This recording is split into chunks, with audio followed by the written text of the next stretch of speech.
There it is. Okay, great. Good evening, everyone. Welcome to CEC 20's Business and Calendar meeting. We thank you for joining us. Before the meeting starts, do I do a motion to make it start, or do I make my announcements first? Sorry, Steve. To be clear. Motion. Oh, sorry, I'm talking with one of the interpreters. What was that? Do I use a script to make the announcements first, or do we go right into a motion to open the meeting? This is just for the candidate interviews, right? Or is this the start? You're doing that part of the calendar business meeting? Yeah, the business meeting. Mm-hmm. Yeah, so just open the business meeting and then Okay. set the opening, yeah, and say the time. Okay. The announcements. Great. Can I get a motion to, or what is it, a call to order? Sorry. Call Yeah, to just order call at 5:35. 5:35. Thank you. You got him. Great. And do we want to do roll call? Robert, you want to do roll call? Sure. Tina Gurgis, Here. Rob Aguilar, here. Inga Smolyar, Here. Alan Aja, Here. Mauricio Cadillo, Here. Yifang Chen, She'll be late. She's coming. Adele Doyle, Here. Vito Labella, Yep. Alice Licado, Here. Simeon Stolberg. Here. Thanks, Robert. So before we jump into our candidate interviews, just a few announcements. I want to remind everyone that this is a public meeting and it's being recorded. Very importantly, we also want to announce that there are Spanish and Mandarin interpreters here tonight. They're both working on separate lines. You should see videos of these interpreters. And we just want to thank them for being here and helping us interpret the meeting tonight. Steve Weezer, our FACE liaison, will now explain how interpretation will work tonight. Steve?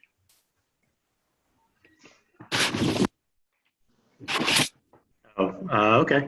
Yeah, so right now we have the two lines open for interpretation for both Spanish and Mandarin. The Spanish and Mandarin numbers and IDs have been posted into the chat. We can post those again in case people have just joined and are not able to see that. Once you join, you will hear the interpreters on the line, and you'll be able to follow along and ask any questions. And if you are a non-English speaker, ask questions and have them interpreted into here in the main room during the public comment section. Great, thanks, Steve. And just one final note. Is it right if I just announce in Spanish as well? Oh, yeah, please do that. Yeah. Entonces, por favor, marquen al número para interpretación en español. Marquen al 347-966-4114 e ingresen el código PIN, que es 778-911-568, numeral. Si quiere escuchar el audio en español, pero quiere quedarse en la conferencia, puede usar, mirar la reunión en su computadora, pero por favor, silencien el audio de su computadora para poder escucharlo en el teléfono. Otra vez, el número para la línea de conferencia es 347-966-4114 e ingresen el código PIN, que es 778-911-568, símbolo numeral. Gracias. Great, thank you. And then See you, Parker. Can you please make the announcement in Mandarin? Thank you. Actually, here on Zoom. Unmute yourself on Zoom.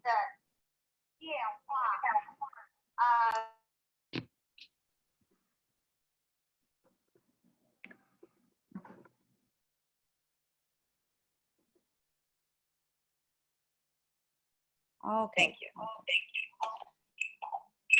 晚上好，今天我们本次会议有提供中文翻译，有需要中文翻译的，请您拨打电话347-966-4114，然后您再输入这个会议的密码251-428-322，再重新申请一次。如果您需要中文翻译的话，请您拨打电话号码347-966-4114，然后再输入会议密码251-428-322。如果您之后有问题需要提问的，也可以通过我们翻译帮你翻译成英文来提问。谢谢大家。Great, thank you both for being here. Just one final note, a distinction, this is the beginning of our business meeting, which is scheduled to run until about 7 p.m. All public comments will be during the calendar meeting, which starts at 7 p.m. And we will reserve 30 minutes for public comment towards the end of the meeting. So we'll re-announce this at the calendar meeting. And then also Natalia will be posting a sign-up sheet in the chat for you all to sign up. I think there's an echo. Is it gone? Okay. All right, with that, why don't we get started? The first item on our calendar meeting this evening is our interviews for the open slot on the council. Dina? Yes. I'm sorry. Just a question on the last two candidates. I sent a last text to us. We received them on Tuesday. Was that enough time to give them notice of the meeting and the interviews? I think they're both here. Is that right, Natalia? I think we did get confirmation. Are all 5 here? I believe so. Yes. Okay, then that's fine. Thank you, Dina. The only person I haven't seen is Jordan Shock. Let's see if he's in. But Jordan was notified. Yes. Before this week, yes. Mm-hmm. Yeah. So the 2 last applications that came in, those candidates are here today. Yes. Yeah. Okay. So we'll wait a second to see if all 5 are here, if not 4.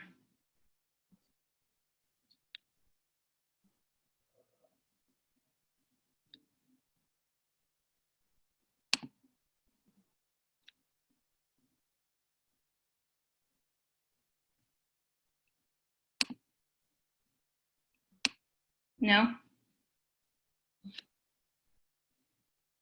Yeah, the only person who I haven't seen is Jordan.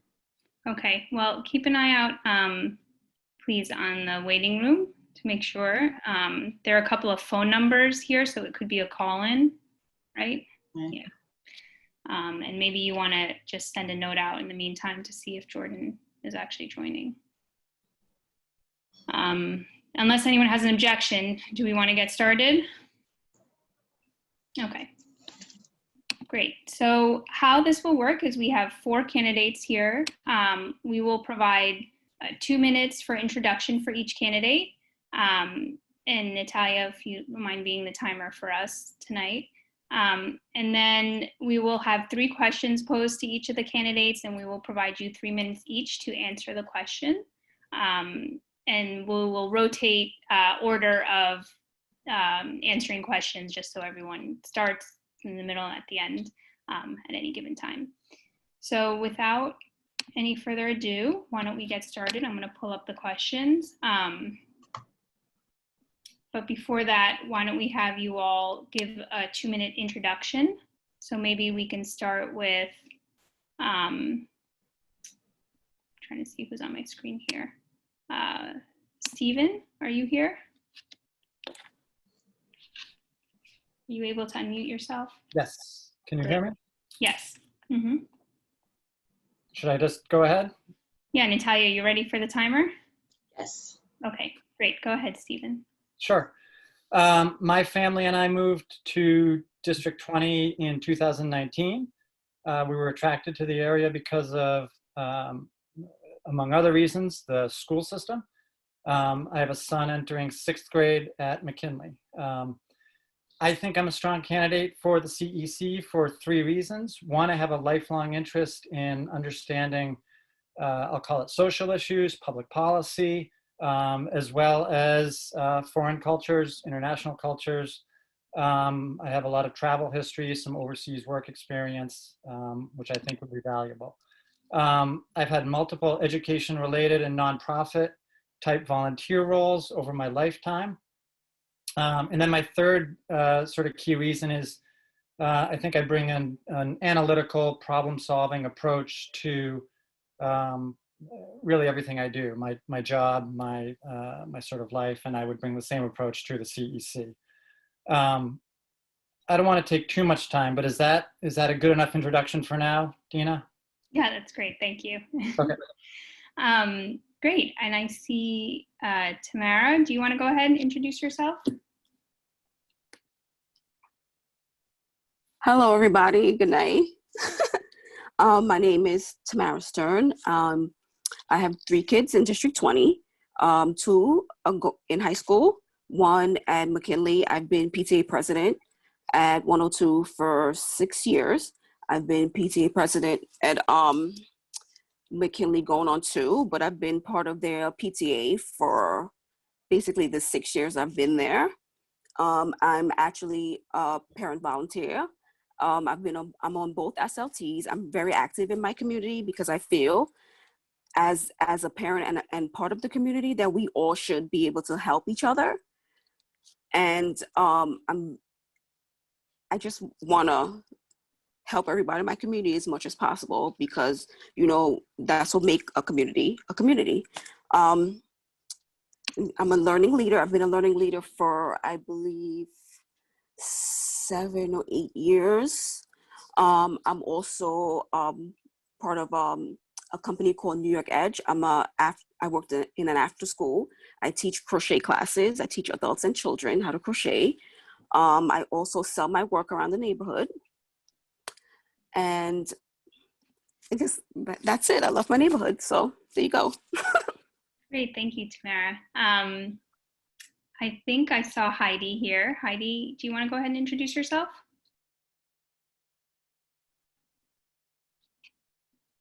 Oh, I think you're still on mute, Heidi.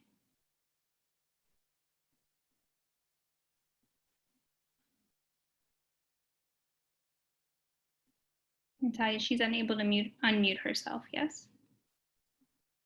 Hi, how are you? Thanks for having me today. So my name is Heidi Chan-Sarantopoulos. I have a 7-year-old who's going into 2nd grade in the fall. I have been in Brooklyn all my life. I'm very familiar with the public school system. I've been in it from kindergarten until high school.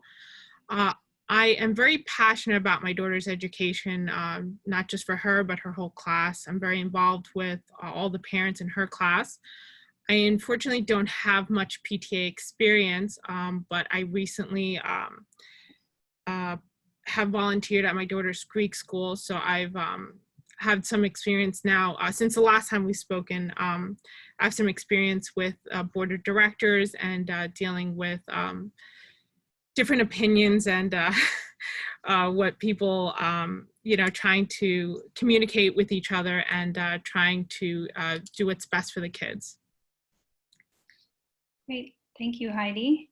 And I think our last one for now is Wen Ming. Am I saying that right?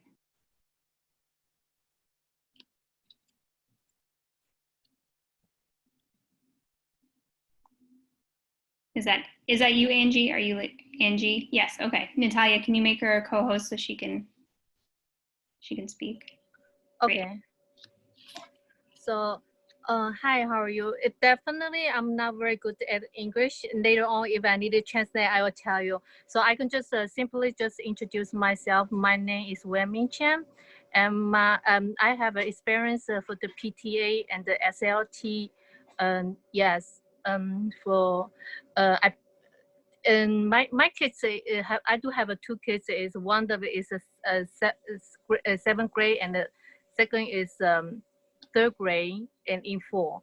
And before they in the PS 160, I have experiences. I have a PTA experience, and in PS 160. Right now, after that, I moved my kids to the ISPS 180. So they have been there just like 1 year. So that's what I can tell. Yeah, I do right now. My kids is IEP. So and then I'm the English learner. And this year I just graduated high school diploma by myself. Yeah, for myself. Thank you, Nessa. Great, thank you, Wenming. I think we'll stay with you so you don't have to mute yourself. Okay. Our first question, which is, what do you think the role of the CEC should be? So, what is the that's then can I ask her for translate right now? Sure. Yeah. Sorry. That's The nervous. Natalia, how does this work? Should Wenming say her response in Mandarin? Yeah, can I say right now? Mm-hmm. Can I speak right now? It's an interpreter is ready. Hold The on. first is 督促评估学校联络，参与学校能力规划。最重要的是，我们能听到来自家长、学校、教育界和弥合差距的声音。这是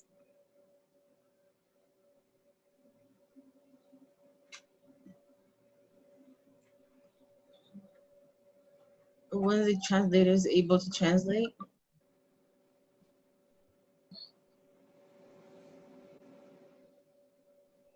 I think she's on mute on Zoom. Yes. Hello。哦耶，嗨，可以帮我翻译一下吗？请您再重说一下你的观点，简短一点。OK， 好的，就是督促评估学校联络，然后呢，参与学校能力规划。最重要的是，我们要听到家长、学校、教育界，还有就是教育界的声音。You're on mute. You're on mute. Okay. I think CEC, the role is act as a communicator between the parents and the school. They get involved in managing the responsibility of the educator and pass over some information. Great, thank you. Heidi, will you be next for us? What do you think the role of the CEC should be? Sorry for interrupting, but Yeah. the interpreter didn't exactly say what Angie said. She only covered the last point, but I think she missed the first 2 points that Angie said. Can I help or translate, or you guys are fine? Yeah, sure. Thank you.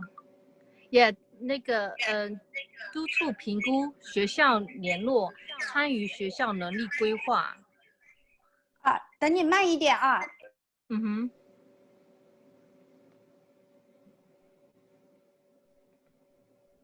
So can you say it again? 我就是说，大家要那个督促这个评估，然后学校和家长之间的联络，就是参与。停住CEC should get involved the evaluation between the school and the parents. Sorry. This is not what Angie said for the first 2 items. So Yifeng, can you translate then? I don't know, Dina or Steve, can Yifeng, being a native speaker who's mentioning that the translation is not accurate, can she translate? Steve would have to answer that. I don't know.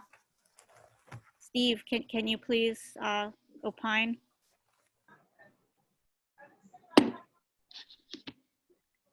Steve Weiser, can you hear us?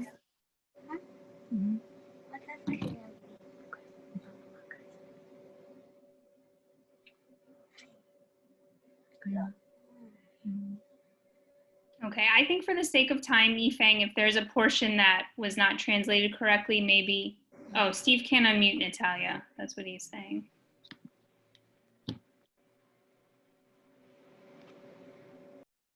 He's saying that Yifeng can translate. So why don't you just go ahead, Yifeng, and say what was missing, and then maybe that way the translator can focus on the other way around. Yeah, so I think Angie said, is that her name? Or Wenming, Wenming, right? Wenming. Yeah, Wenming. I think the first point she said, like, the CEC takes part in the evaluation process, and also like CEC serves as a liaison. And she also said that CEC takes part in having a say in school like capacity planning. Yeah, those are the three things. In addition to like bridging like between the parents, the community, and the education system. Yeah. Great, thanks, Yifeng. Okay, Heidi, sorry about that. Can you, she can't unmute, Natalia. Is she a co-host?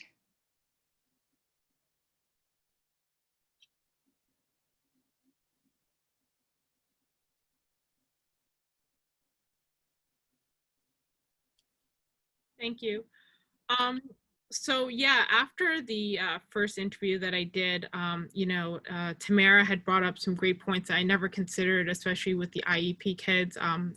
Because I have never been in PTA, that was something that I was oblivious to. But now that I've done some more research, I see that District 20 really fails some of these kids.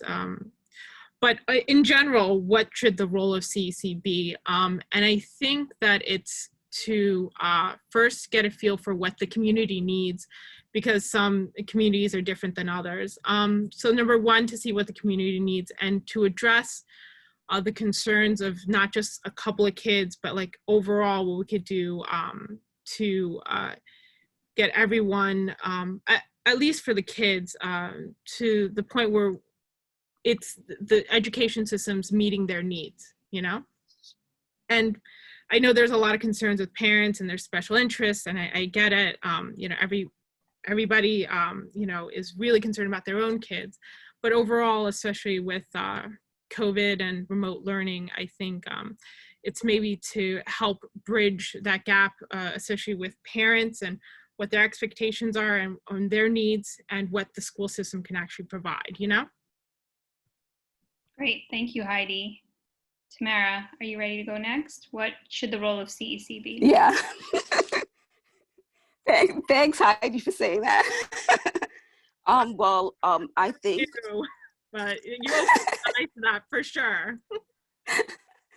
I think that the role of the CEC should be, especially with everything that has been going on, is to really represent and elevate the voices of the parents and the community as a whole. If there are issues that are ongoing in our community, the reason the parents are bringing it to you guys is because it's an ongoing issue, something that hasn't been fixed. So they come to the CEC to get feedback, to let you guys know what's going on. That way you guys can decide, how to deal with the situation from there. And then we could figure out, whether to do a town hall, any of that stuff, whether to contact our city council, whether to contact our public advocate, things like that, to help fix the issues that the parents feel that are something that's really, sorry. Your time's up. I'll stop there, sorry. Thank you. Great, Stephen, are you ready? What should the role of CEC be? Yeah, I mean, similar to other opinions here, I think the primary role is really another voice to understand parent concerns, teacher concerns, administration concerns, and really focus on developing a communication sort of platform that's effective. And, the world today is awash in information and opinions and whatnot, but there's, process matters. Having a process that really brings in opinions in an effective way and a fair way really matters. And so I just think the CEC should be as attuned as it can to getting out and getting as clear a picture as it can of the students and of what's going on for the students in the district. I think the moment when I first started to think about really getting involved with the CEC was last year, when the new representatives all went around and picked their schools out of a hat, I think was the process for assigning your liaison schools. And that idea really kind of excites me, about having, 2 or 3 schools that I would sort of be responsible for really getting to know and understand, and then reflect back to the council the concerns and needs of those particular schools, and then hearing what my fellow council members had to say about their communities as well. So that's kind of my view on the CEC's primary role. Great, thank you, Stephen. Heidi, I think we'll start with you for our second question, which is, other than overcrowding, what do you believe to be the most pressing issue facing District 20? Good question. I think the 800-pound gorilla in the room is what's going to happen in September with COVID. How is the hybrid learning model going to work? And, I'm nervous, and I'm sure a lot of parents are nervous. Their kids are going to fall behind. Even if you choose full remote, or if you choose hybrid, are the kids going to be able to catch up when everything is 100% in person? But other than that, I, again, did not realize how big of an issue IEPs were for District 20. I feel that that's something that should get addressed, and I don't know what the answer is, but I'm open to hearing what it could be, and I'm definitely willing to help in any way to get that going. There must be some way. There aren't enough schools in the district to address all the IEPs. I don't think we even have a full school that can just handle IEP kids, if that was even an option, So, and that, and overcrowding, as well as what's going to happen with COVID and remote learning or full remote learning. I think those are the biggest issues right now. Great, thank you, Heidi. Tamara, we'll go to you now. What do you think, other than overcrowding, is the biggest issue facing D20? Heidi, I think we're both sharing the same brain tonight. So, because as I've mentioned before, I do have a child with an IEP. And as of now, I am not even sure how any of that is going to help, because I chose 100% remote learning because, I'm very nervous and scared. I've had friends, I've had family that had this virus. You know what I mean? I've had friends that have lost family with this virus. It's a fear that we all have, and it's an anxiety we all have. And from the numerous meetings that I've been to in this district and other districts with the chancellor, with the public advocate, nobody has really addressed how they're going to help my child who does have an IEP. Like, how is she going to get services? How, because she is 100% remote. What about the kids that have OT? How are they going to get it? What about the kids that actually go to school? How are they going to get their services? What do we do? Who do we go to? Who do we call? It's not a good feeling at all as a parent to feel helpless for your child. So that's it. Thank you. Thanks, Tamara. Stephen, we'll go to you now. Other than overcrowding, what do you believe is the most pressing issue facing D20?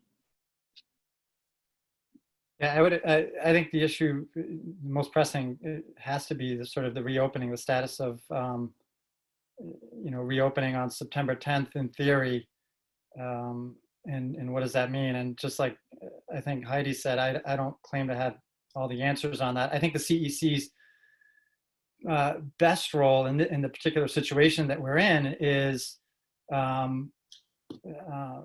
liaison between the DOE, the superintendent, and the parents, and it's virtually impossible to keep up with the latest sort of shift in thinking from the DOE on what school is going to look like in the fall. But I think the CEC is well placed to serve as that voice and reflect back the latest thinking, given how many questions there are that are constantly being raised and constantly unanswered. It might even make sense for the CEC to have something on the website with sort of the latest sort of thinking in a lot of these areas, to the extent that that could be maintained. This stuff seems to change every day. And sort of a further, taking that a step further, having some opinions on what the optimal policies might be, trying to understand exactly how prepared the city is for reopening. Are they as prepared as they claim they are? Or is it time to shift to plan B? And, me personally, I think just in the last few days, I've shifted a little bit towards maybe it's time to be thinking about plan B. And that's all contingent on, is the city really as prepared as they say they are? I'm not sure, but I think the CEC should be responsible for really being able to be in close touch with those kind of questions. Great, thanks, Stephen. Wenming, same question. Aside from overcrowding, what do you think the most pressing issue is facing D20? And if you want to use Mandarin, just let us know and we will translate. Yeah, D20. I can say by myself because I take a note. So, okay, yeah. That's the D75 for the bus issue. That's a special education kids like my son, who has a travel a big distance to get to the school, and that's a meet what he needs. So that's one of the issue for the bus. Also, that that's a reopening, so have so many issues. So they have to face it this kind of problem. So because they send a separate survey with the general kids, and I also just choose a remote for his service, stay home and just be safe. So that's why I say thank you. Great, thank you. And you all sort of touched on our last question. I guess it was our fault. We should have asked them in a different order. But our last question has to do with the pandemic. And in what ways do you think this pandemic has disproportionately impacted families in the district? And how do you see the CEC role in supporting these families? So let's start with you, Tamara, if you can touch on that. I know you did in your last answer, but just recap that for us. Well, besides, I'm not going to go into special education because I feel like I've done that. But I feel that there's so many of our families that, being a part of the PTA from multiple schools, I found out that, unfortunately, a lot of our families live in shelters. You know what I mean? And with this pandemic, it's a reality that those numbers are going to increase. It's unfortunate, but that's the reality that we're living in. And I feel that, there's kids that didn't have devices, there's kids that didn't have internet services, there's families that lost relatives, moms, dads, uncles. It's just, I don't even know how do you deal with the loss of those lives and getting over those loss.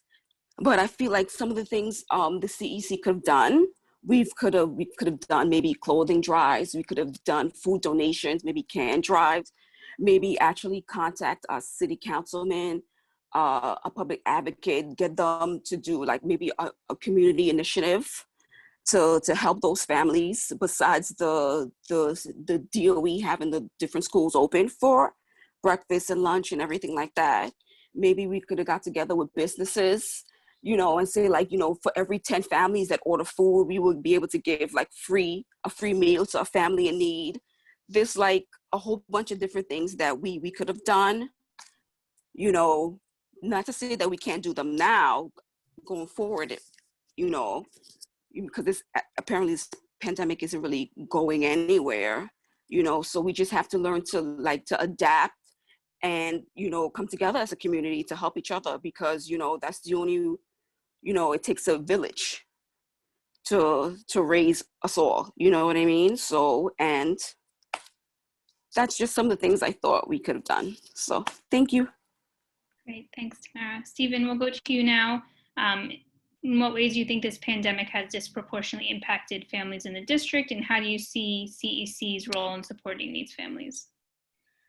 Yeah, you know, on the topic of special education, clearly students who require additional services, additional either human resources or additional type of learning facilities have been more impacted than presumably than general education students. And so that has to be definitely front and center.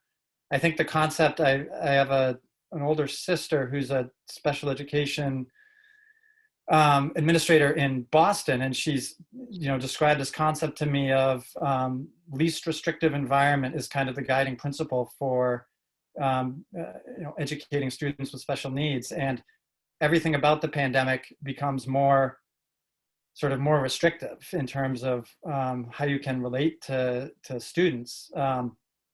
And so again, just keeping in mind that, I guess, that concept of trying to, you know, create an environment that's as least restrictive as possible in this environment should definitely be an area of policy that we have an opinion on and that we have a say on. Obviously, there's constraints, but it should probably be something that we've thought through and that we can sort of articulate. You know, I think the world is a place where you can't always please everyone, but that's kind of the cohort of students that I think about a lot with this, with the pandemic, as those who under normal circumstances require extra attention, and, you know, their progress is probably disproportionately impacted by being at home all the time. So that's one answer.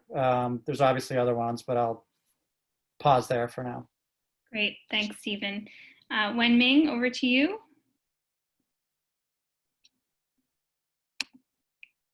Yes. So, yeah, could you repeat that question again? Of course. It's, in what ways do you think this pandemic has disproportionately impacted families in the district, and how do you see the CEC's role in supporting these families? So that's and so I lived in the Sunset Park. So that's one of the district is most impacted by COVID-19, and there's a CEC role in supporting that family can be if the funds are available, and we can support the school and the community, and with the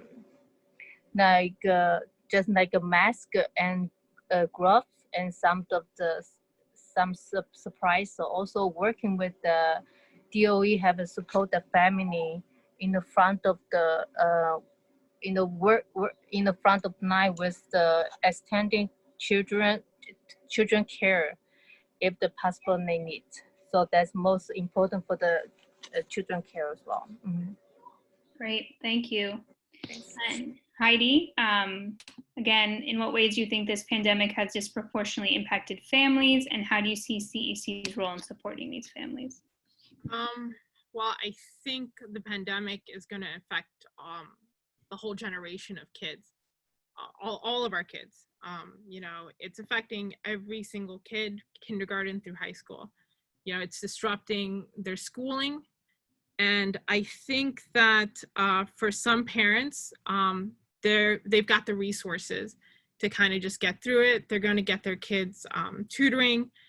And then for some families, unfortunately, the kids are probably going to fall behind, and no fault of their parents. It's just they're not going to have the additional resources that other people are going to have. I think it's going to create huge disparity, unfortunately, in kids and their education. And I don't know how schools are going to address that. You're going to have some kids at one reading level and another reading level when they get back to third grade.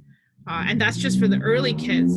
You know, when it comes to middle school or high school, I mean, what are you going to do with kids when it comes to geometry or physics? Some kids are going to be at one level, some kids are going to be at another, and that's just naturally what's going to happen, unfortunately.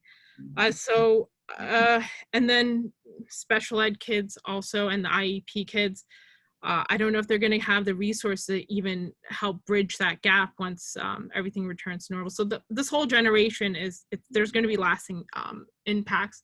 And I think possibly the CEC's role could be to help bridge that gap if there's any way that we can get resources together to at least help any kids that are falling behind, outside of even just the Board of Ed. Maybe that's not something that CEC should do, or maybe that's some service that the community can come together to help kids with. And that's just how I feel, unfortunately. Great, thank you, Heidi. That wraps up our questions. I think we're doing well on time. I thought other council members can weigh in. We'd give everyone just a minute closeout just to tie it up. Does anyone object to that? No? Okay, great. So why don't we start with you, Heidi? Just a minute closeout, and then we'll move through the rest of the candidates. Okay. So I, like I said, I grew up in Brooklyn. I've been in public school from K to high school. I know the good, and I know the really bad. I mean, I was in high school, they started putting metal detectors. So, I mean, I think that it's worthwhile to, try and address, whatever problems we might see in the public education system, because I think it's worth saving. I don't think it's failing by any means. I just think that there could be things that could be better. And I think especially now with COVID and the interruption in kids' schooling, I think that there's going to be repercussions, and hopefully we can help, pick up the slack somewhere, Great, thank you, Heidi. Tamara, we'll go to you. 1 minute, just wrap up, close out. Heidi, I think me and you need to exchange numbers after this meeting. I'll be honest with you. I guess, my closing, I would like to thank everybody for listening to us talk through these interviews. Like Heidi stated before, with this pandemic, it's like it is going to be, she's right, it's going to be ongoing. It's like, I don't know, everybody keeps saying that, they would want us to get back to normal, but I don't even think there is going to be a normal. I think this might be our new normal, and we just have to learn to adapt and work around it, honestly. And until they get a vaccine, until a working vaccine, one that works for everybody, and because there is the disproportionate of the different people that are getting it and that are dying more than other people. I just want us to be able to do more as a community, because because we have each other, and we're supposed to be working together. That's why we all chose to live in this community. As somebody who was not born in this country, I am an immigrant. Hi. Sorry. Sorry. You can wrap up your thought. Yeah. As an immigrant, a lot of us move here for a better way of life, because we want better for our children and the generations going after them. So, and I hope after this, we can get there. So thank you. Thank you. Stephen, 1 minute close out. Sure. I'll just elaborate a little bit on my sort of background for those who don't know me, which I think is pretty much everyone. As I mentioned at the outset, I have a lifelong interest in sort of public policy and the world. Just to elaborate on that, I lived in the Middle East for a year after college. I also went back and did an internship at the embassy in Israel. My primary responsibility was to form ties with the Arab citizens of Israel and better understand the issues that they face. For the past 3 years, I've been volunteering with an organization that provides services to immigrant survivors of sex trafficking. So I've been mentoring a woman from the Caribbean for the past year in that role. In my free time, I've been learning Vietnamese for the past 3 years.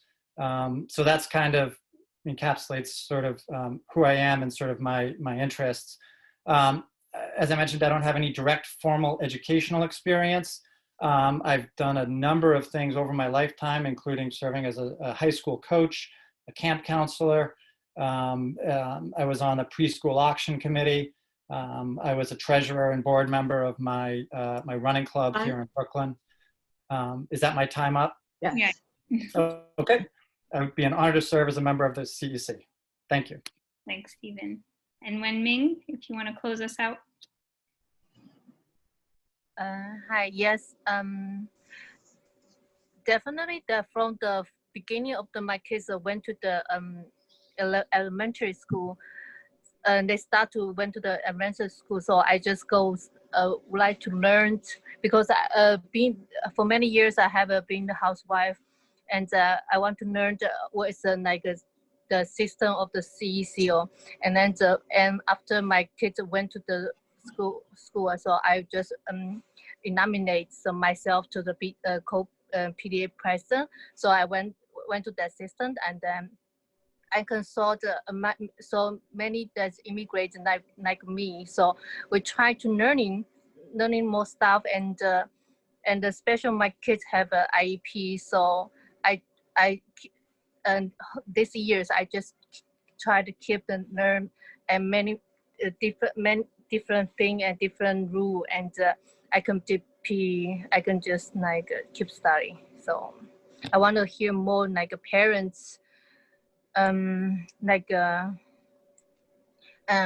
yeah, we can help them. So and in District 20, and now they do have a more English Mandarin translate and paper. Then they send the flyer at home, and they do have the translates. So that's grateful. Thank you.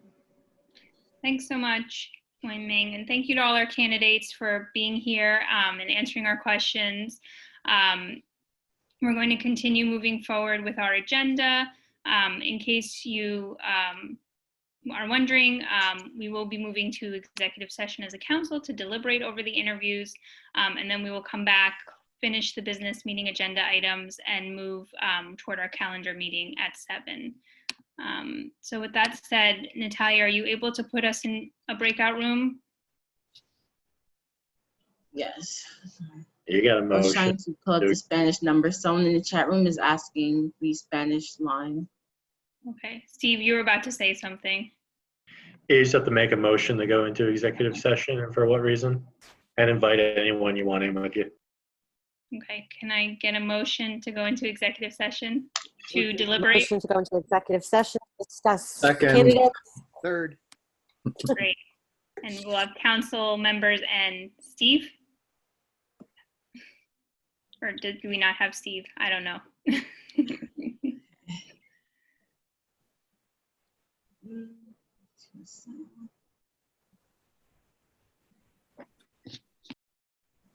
Are we talking about Steve Stowe or Steve Weiser? No, yes, Steve Weiser. Weiser, okay. Weiser, right? Not Weiser, Weiser? yeah. Yeah, that's what I thought. Okay. Good clarification. People deserve to have their names pronounced correctly. Yes. The least we can do. Okay, so I'm assigning you now.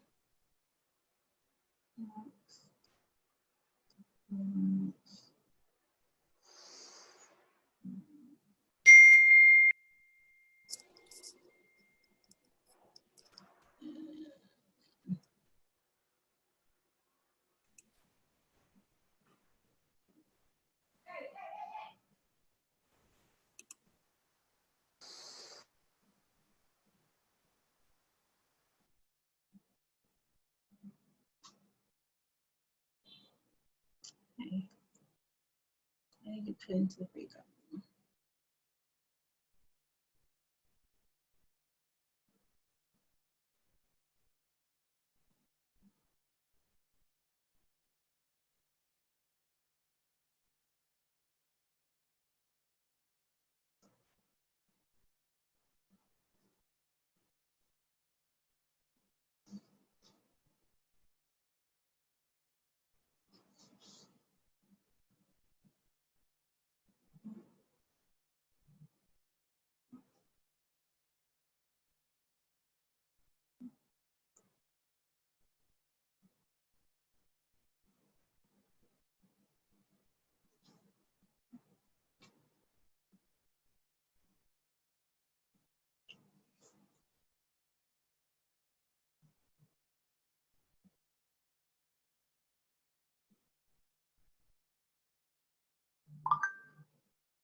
Okay, are we all back? Great. Can you hear me? Yes. Okay, thanks everyone for their patience as we moved into our executive session. We're back to close out our business meeting. And then we will move to the calendar meeting, which is scheduled for 7 p.m. But first, we have a couple of remaining items on the business meeting agenda. I think we all agreed, Council, that looks like the minutes and then our community superintendent report are also on the calendar meeting, so we can just save those for the calendar meeting. And then budget, social media accountability, and officer elections are the 3 items that are not on the calendar meeting. So should we start with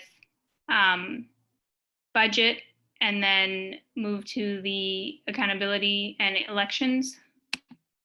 Yes. Okay. So Natalia, do you want to bring the budget up?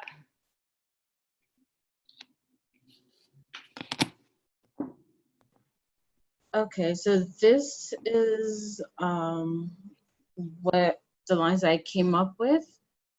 No, we can change these at any time, but the website will be 2,000, so we'll need that at least to stay there.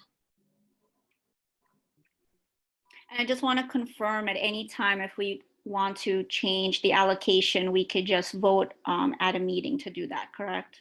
Yes. Like we did in the past? Yes. Okay. I guess I'll just ask any of the other council members if there's anything here that you feel should be changed, or if you think there should be an additional line item added. No?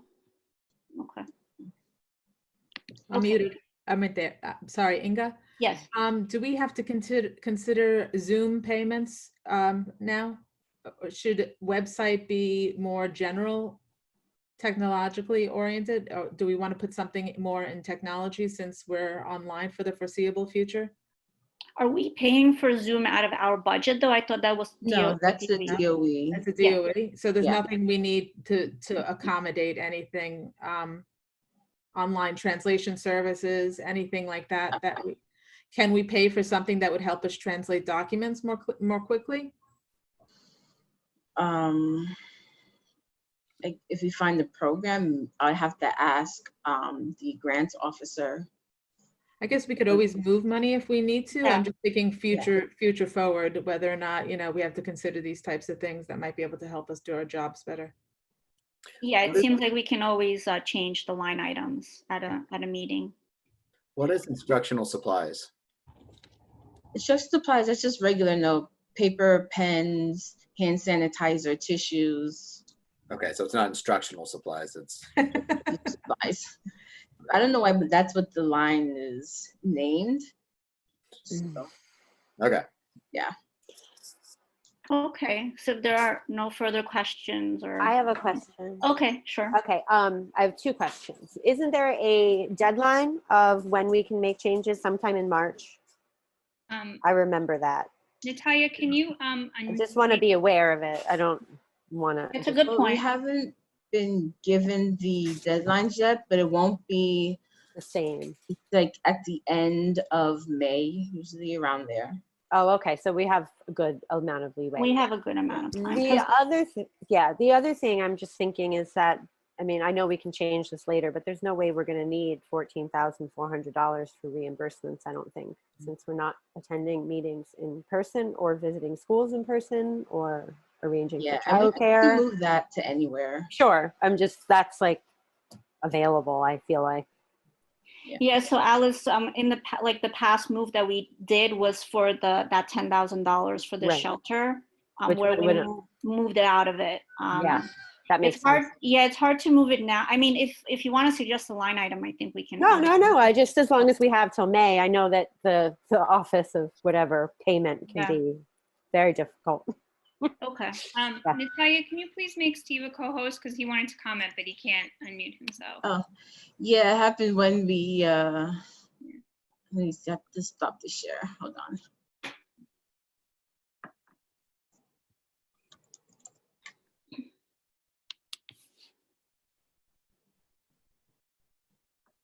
Okay. Should work now, Steve, if you want to. Okay, yeah. So yeah, the beginning of March, you do have to have the budget set by then. And then when it comes to reimbursements, members would have to agree to forfeit part of their funds, right, in order to use that. Otherwise, a member is still always entitled to get their reimbursement. So even if, I know right now it's a little tricky to have someone else watching your child, but it is an option. No, sure, of course. But it does, those reimbursements are per month. So no matter what, you can't spend a certain amount per month. So, I mean, at some point it's going to be December and yeah, we you'll be won't able have to- spent anything and there will be the money. So yeah, I mean, hopefully it's over. Corona will go away. It'll magically disappear. Just kidding. Okay, March is the date though, right, Steve? Not Yeah, May. beginning of there. I don't think there's a set date right now, but it's Right. usually the first week or so. Okay, yeah, just everyone keep that in mind. Great, thanks. So we can't vote on it for this meeting? Yeah, no, we're gonna vote at this meeting to You approve just the can vote. budget. It's just, you just need to open it up so they let the funds free in the system. Yeah. Okay. So Are there any other questions on the budget? No. Okay, I'm gonna do a motion to vote on the budget. Second. Second. Okay. Should we do roll call or just? All in favor? Aye. Everyone? Might be best to do a roll I call. think we should do a roll call. Okay, sure. Okay, so Dina Gergis. Yes. Okay, Robert Aguilar. Yes. Okay, Inga Smolyar. Yes. Alan Aha. Yes. Okay, Marisha Cadillo. Yes. Okay, Yifeng Chen. Yifeng. Yeah. Okay. Okay, Adele Doyle. Yes. Okay, Rita Labella. Yes. Okay, Alice Licato. Yes. Okay, Simeon Stalsberg. Yes. Okay, great. Great. Okay, next item we have is social media accountability. This was something we'd added to the agenda, hoping Steve can talk a little bit about some best practice around the Facebook page as we have it closed and now open. And just as a note, I don't know if you all saw the email, Natalia is now the administrator of the Facebook page. We agreed that it would be used primarily for event announcements and postings to get information out to the public. And then as administrator, Natalia would abstain from commenting or responding to comments in that section of the Facebook page. So Steve, do you mind just sharing a little bit about, best practice and accountability around that? I mean, that is like the best practice, and that's usually the one that I talk to everyone about. Like the administrative assistant being like an employee, and being an employee of the council and the DOE employee, just being able to administer the page, being able to post certain things. I would agree and vote on what those things that she's like able to do as a council. That way there's clear guidelines of what goes up on that page. The public comments and like where that happens is here at the meetings. If you want to solicit further comments, I think using various surveys to reach out to folks or making sure everyone knows they can email the council directly if their comment wasn't heard at a meeting or they weren't able to speak. And open those kind of venues, excuse me, up. Obviously, you want to avoid getting into like back and forth. It's really easy for, on social media for things to get out of hand, even if you just misread someone's comment. So the more that it's being used for information, sending out what meeting dates are, any programs, things the district is doing, and then making sure public comments and feedback are solicited through other council channels. I think that's for the best. Thanks, Steve. Does anyone have any questions for Steve or I comments? do. Does Yeah. are we able to close comments then, or is that taking away people's free speech? Because you can just shut off It's a comments. Facebook page. You can You can turn off the comments. I've been trying to. If anyone knows how, please help me because think I Let's can reach help you with consensus that. a about long that, time and it because wouldn't I work. would like to keep the comments open because there's so Mm. little opportunity for the We should vote community on to it, reach yeah. out to us and talk to us and for us to hear what they're saying. I mean, we can read other Facebook pages and Instagram, etc. But I think having a CEC comment section where the community can talk and we can listen and find out what their issues are, I think is a really important thing. But if we're not responding to them, how is that a productive Because discussion? they're raising the issues that we can listen to and then address in our meetings or in other ways. Can't we do that more effectively through, say, a poll or through our website? And that's why we talked about having the website. Not in a timely way. I mean, things are happening so rapidly now that I think people are responding almost in real time to, you know, the Well, DOE certain being people. out. We have 2,000 members on there. There are certain people, but we're not reaching our Ls. We're not reaching our IEP parents. I mean, who are we reaching? We're reaching parents who are tech savvy, which But again, it's more than we're reaching at all. I mean, no, I so know, but it skews the narrative a little bit. I'm saying if we're going to talk about equity, we have to talk about how are we going to reach everybody and how are we going to do that effectively to obtain their feedback. I don't disagree with that, but I still think the Facebook is a valuable way to get some information. Our initial thought was we wanted to have a comment section on the website, someplace that was more a more forum-based section of the website where there could be actual back and forth. That requires a little bit of a build out that our website's not capable of right now, but I think it should still be a goal that we have to have a more formal forum space rather than social media. But in the meantime, I don't think it's fair for us to then close the comments on Facebook if we don't have a forum space on our website. Dina, we actually can't close Facebook.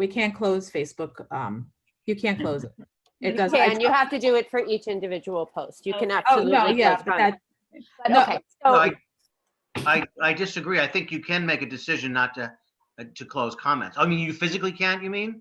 no, Adele is saying that you can't, but I think we're deciding that we shouldn't, which is fine as well. I don't need to be right about this. I worry about, but I think as long as we're controlling what we post and it's informational, purely informational, and we personally are not engaging in any debate, my concern is that parents from District 20 are going to start going at it. Yeah, I agree with Alice, and actually, it's not even a concern. I think we've seen it happen. It's a for sure, yeah. So I think we would all agree we saw it happen a few times. You know, there's email. I mean, I think, you know, having parents send us emails is very useful. So for every post we put, we can just make it as, you know, a business practice, a CEC, to including in the post to post the email. Right. You know, to say if you have any comments or like to discuss, you know, like send us an email. And for anyone listening in, we read all of those emails. Natalia sends them to the whole CEC and we get all of them. So it is a good way to reach us.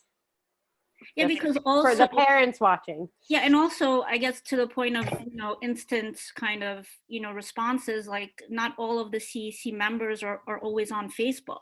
Never on right? Yeah, like Alice is not even on Facebook, but we all do have emails, which we do check.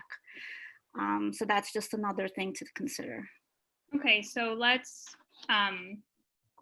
keep the comments as is. We have guide, you know, a roadmap for Natalia in terms of posting and what she should do and what she shouldn't do. And then we'll continue to explore both sharing the email out in a more proactive way, but also having a website space forum built out. And can I suggest a motion to vote on whether we keep the comments there or not? It seems like a number of people don't think it's a good idea. So can I please do a motion to vote on that? But before we vote on the motion, can we let people know when the website might be up, or let me know when the website might be up? Okay, it's up again. Okay, so it's just still in. It's a work in progress. So, or I haven't checked. I just knew that it wasn't like last month. So Facebook It's is up. ongoing. Yeah? So I'm talking about the website. I know Facebook is up. Okay. But so again, I mean, you know, not to beat a dead horse, but to beat a dead horse. If Facebook is up, then this whole evening, aside from our aside from our executive session, should be posted. I mean, I think, to be honest with you, I think it's a disgrace. Every single organization that I'm involved in, I make sure that I'm personally responsible for. I make sure that my meetings are up the same day, unless there's technical difficulties, and it might take me a day or two. That should be the gold Because standard. the recording of the video is so long, it takes a day for it to process on Google.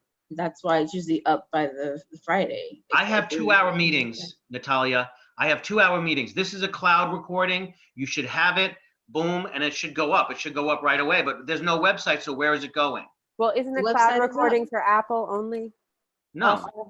Okay. It should be, so they record it, so Zoom records it, Yeah. and she gets an email with the link, and then But she there can has to be a download the written link. transcript as well. She can't just Right, read but our, a video the way without a that written our transcript, I don't website think. works is that the file itself is too large, which is why I have to upload it to Google to get the link to it. So you just, okay, go ahead. So what you're saying is that you really don't post the actual recording, you post a link to the recording, which is on our Google Drive? Yes. Okay. She's trying to get it up there. not So then, to- but there's no reason we can't do Facebook as well as the website. I think we try to get it up as expeditiously as possible. I think that if it helps, maybe, we can talk about a Zoom training since this is our new future, and maybe think about how we can better use the platform and the recordings to get them up quicker. But for now, there's a motion on the table. Yes. Okay, are we About voting on comments. roll call? Did someone Agenda. second the motion? Yeah, I did. okay. Okay. And just remind us what we're voting on again. Closing comments on Facebook posts that will be purely informational, just so that people cannot interact with each other in the comments. Natalia, can you do a roll call, please? Yes. Dina Gergis. I vote no on closing the comments. Okay. Robert Aguilar. I vote no on closing the comments. Okay. Inga Smolyar. I vote yes. Alan Aha. I vote no on closing the comments. Okay. Mauricia Cadillo. Mauricia? I was in the bathroom, sorry. Oh, sorry. Okay, so we're voting on closing the comments on Facebook. Okay, so what are we voting for?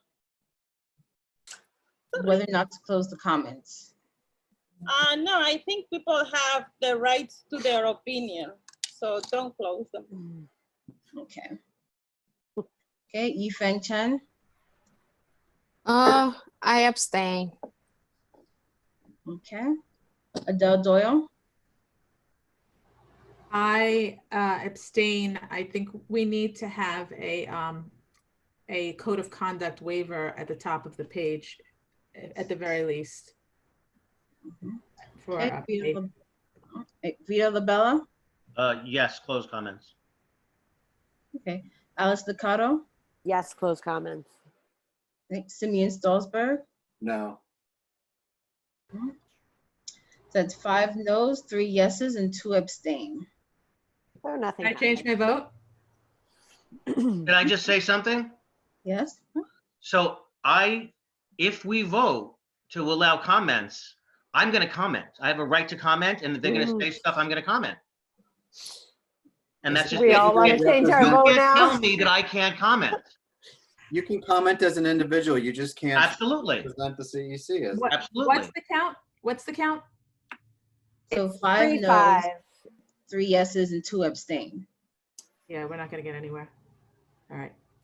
We So do need a code of conduct. We do need how people will be deleted, or that we're not responsible for. So Vito, I feel like this came up before too about you commenting. Sorry to cut you off, Adele. And we talked about it, and you just had to say, I am commenting as a parent in District 20, not as a CEC member. I've been all over this city, and that's exactly what I say. Okay, but And I have every the single time you documentation for all comment, of it. right? Okay, again, I'm not on Facebook looking at your posts, but as long as that precedes all of your comments, I just don't. I'm not if gonna we're- If we're proceed it. going to leave them open, well, then people are I'm not going going to to proceed it think. for all of my comments Well, then unless people I are going say to think that you represent the CEC with your comments. That's their why I problem. want it. Well, that's Unless I I think that's our say, problem of not communicating unless, clearly. Right, everyone. I think So I Steve, think we want to have Steve, this what do you want to say? conversation. Yeah, Steve, you wanted to say Yeah, something? I mean, I know, Alice, we did have some of these conversations in executive session previously, so there might be a way to catch you up on that. Okay. But right now, as far as this motion goes, I think just follow through on that, finish up this motion, see what time it is, right? 7:15. Yes, thanks, Steve. Motion, I don't know. Adele wants to change her vote, I think. You're on mute. Can we? No, I'm fine. But we never voted on Facebook as a forum, by the way, as well. I mean, it just happened to appear organically one term.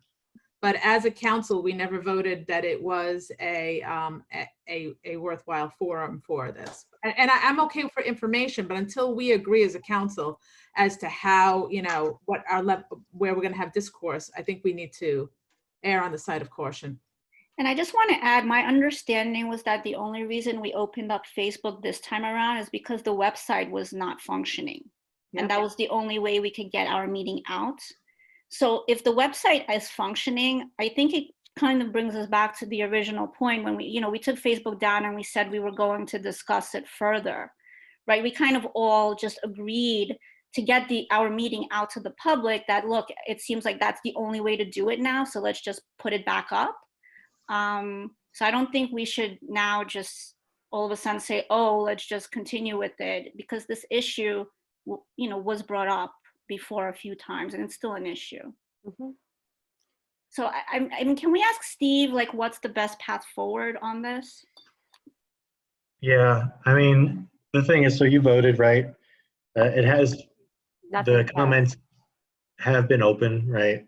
So, I mean, I understand what Adele's saying, that it was never voted on in the first place, but I don't know how long it's been up. I don't know if it was up prior to this It was current just council's up. term. So Facebook just came back up just to publicize this meeting. And that was discussed with council, and we all said, okay, only because we were told that the website was not functioning. But Inga, it was taken down without voting either. I mean, so. I know, and that was the big issue, right? That we were trying to. Yeah. But I think what Steve's asking is the Facebook's been in use prior to even this term. It's not something that the genesis wasn't this term. No, it was sometime in one of my past terms, but again, it was never voted on. So it's just appeared. So you won't find any record of anybody ever voting on Facebook. And it because, and maybe it wasn't an issue then when people weren't, but it's become such. Can we put that on the agenda for our next business meeting then? Sure. Yeah. Probably a good idea. And can we keep it as is, given the motion, the way the votes turned out until then? Yeah, because the motion didn't pass, right? It went 5-3. It did, yeah. Yeah, it did not pass. All right. And can we also just, Natalia, when we put that on the agenda, can we talk about if we're going to be doing Facebook, then we should be doing Instagram and Twitter and all of them, because we're missing a whole bunch of people who don't use Facebook anymore. I'm telling you, they're out there. I'm one of them. And when we voted on the money for the web page, I specifically asked, can we make sure that it has the capacity for comments? And I think everyone agreed we'd like to bring the comments in-house to something that we controlled rather than Facebook. Yes. I think we need to pursue that. Mm-hmm. Yeah, I agree with that, Simeon. Me too. We all discussed that for the website. Yeah. Okay. Thanks, everyone. I got nowhere there.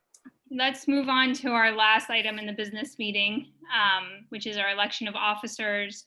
I'm going to go through the script again that we went through at our annual meeting. And then we have 2 open seats. We have the president position and then the recording secretary position. Steve, do I have to go through the part about the pro tem again, or can we just go into nominations? Are you running for president? No. Then you could be the pro tem. Okay, great. Just because you're acting president, yeah. Okay, fantastic. Okay, let me find where I start here. Okay. To elect officers, we will vote upon each position before moving on to the next so that any candidate not elected to an office can run for others. I will take nominations. Members can nominate themselves. If a member is nominated by another member, I will confirm that he or she accepts the nomination. Nominations do not need to be seconded. If a member is not present but has submitted his or her nomination in writing to the administrative assistant or another member, he or she will be treated the same as any member who is present, including having a 2-minute statement read aloud by someone else. Each nominee will be allowed to make a speech of up to 2 minutes.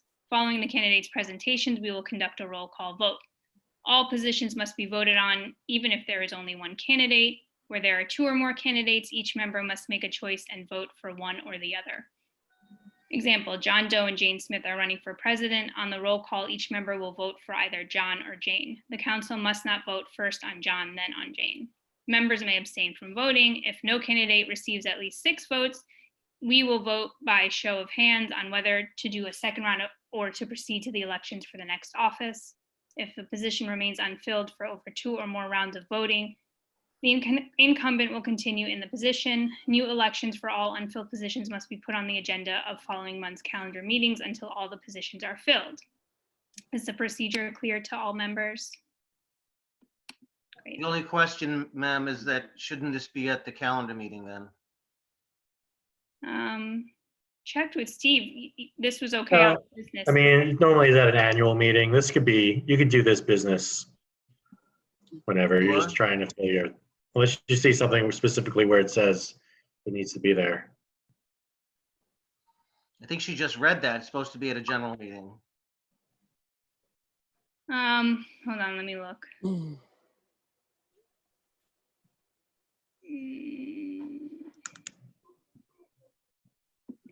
You said if it Yes, doesn't get agenda, through, we'll the put on the following agenda. month's calendar meeting. Yes, you are right. Okay, well, Okay. it's in there then. I guess it's not in the bylaws. That's an interesting thing.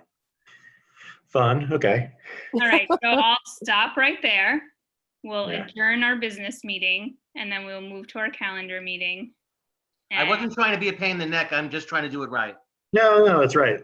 It makes it easier. That's the only, I don't want to be obstructionist. I really. Yeah. Yeah. I mean, I hate to kind of mess with our calendar meeting agenda already, but can we agree to just do this first and get it out of the way so that way we can move on with the rest of the items because we have to do this? Yeah. Okay. So can I get a motion to adjourn the business meeting? So move. Okay. Second. All in favor? Aye, yes. Aye. Great. Okay, with that, let's close our business meeting and move to our calendar meeting. Welcome everyone to the CEC 20 August calendar meeting. Can I get a call to order? Call to order 7:23. Great. And roll call, Robert. I know I pick on you, but can you do it? Sure. Dina Gurgis, Here. Robert Aguilar here. Ingrid Smoliar, Here. Alan Naja, Here. Mauricio Cadillo, Here. Yifang Chen, Yeah. Adele Doyle, Here. Vito Labella, Here. Alice Liccato, Here. Simeon Stolzberg. Here. Great. Thanks, Robert. Okay, just little housekeeping notes since we're kind of moving things around. So for everyone who's joining us, we will have a public speaking session for 30 minutes at the end of the meeting, just as we did last time. We will be voting on our resolution after the public speaking session. There is a sign-up sheet to speak, which Natalia has posted in the chat box, so please sign up to speak. Each speaker will be given 2 minutes of time to speak. Additionally, we are going to start by doing one of our items from our business meeting, which is our officer elections, and then we'll move into the rest of the meeting and the agenda items there. So I guess I have to read this over again, yeah? Yeah, okay. I think so. I will speed read then. Okay, let me find it again. Sorry, I lost it.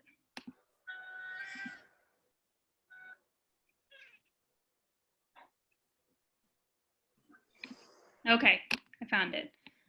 All right, we will begin with our officer elections. To elect officers, we will vote upon each position before moving on to the next, so that any candidate not elected to an office can run for others. I will take nominations. Members can nominate themselves. If a member is nominated by another member, I will confirm that he or she accepts the nomination. Nominations do not need to be seconded.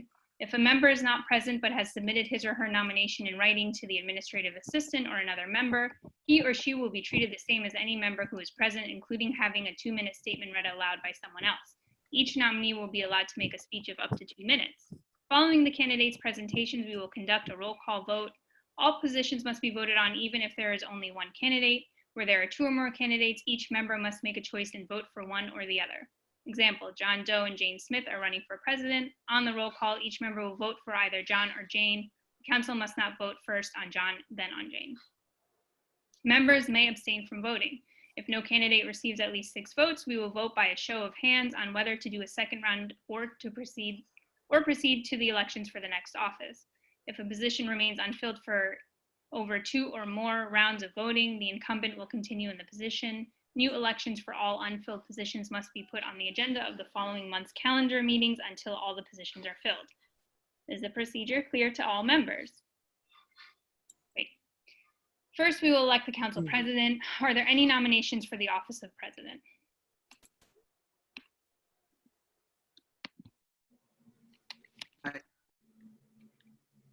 Alan, I can't hear you. Would Alice Losado be interested in being our president? Alice Licata does not accept that nomination. Licata, apologies. Sorry, it's okay, Alan. I'm sorry, guys. I don't have the mental bandwidth for it. I just don't. I thought about it, but I'm sorry.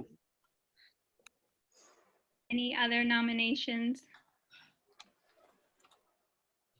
Is this for other officers, or is this just for president? This is just for president. Oh, no.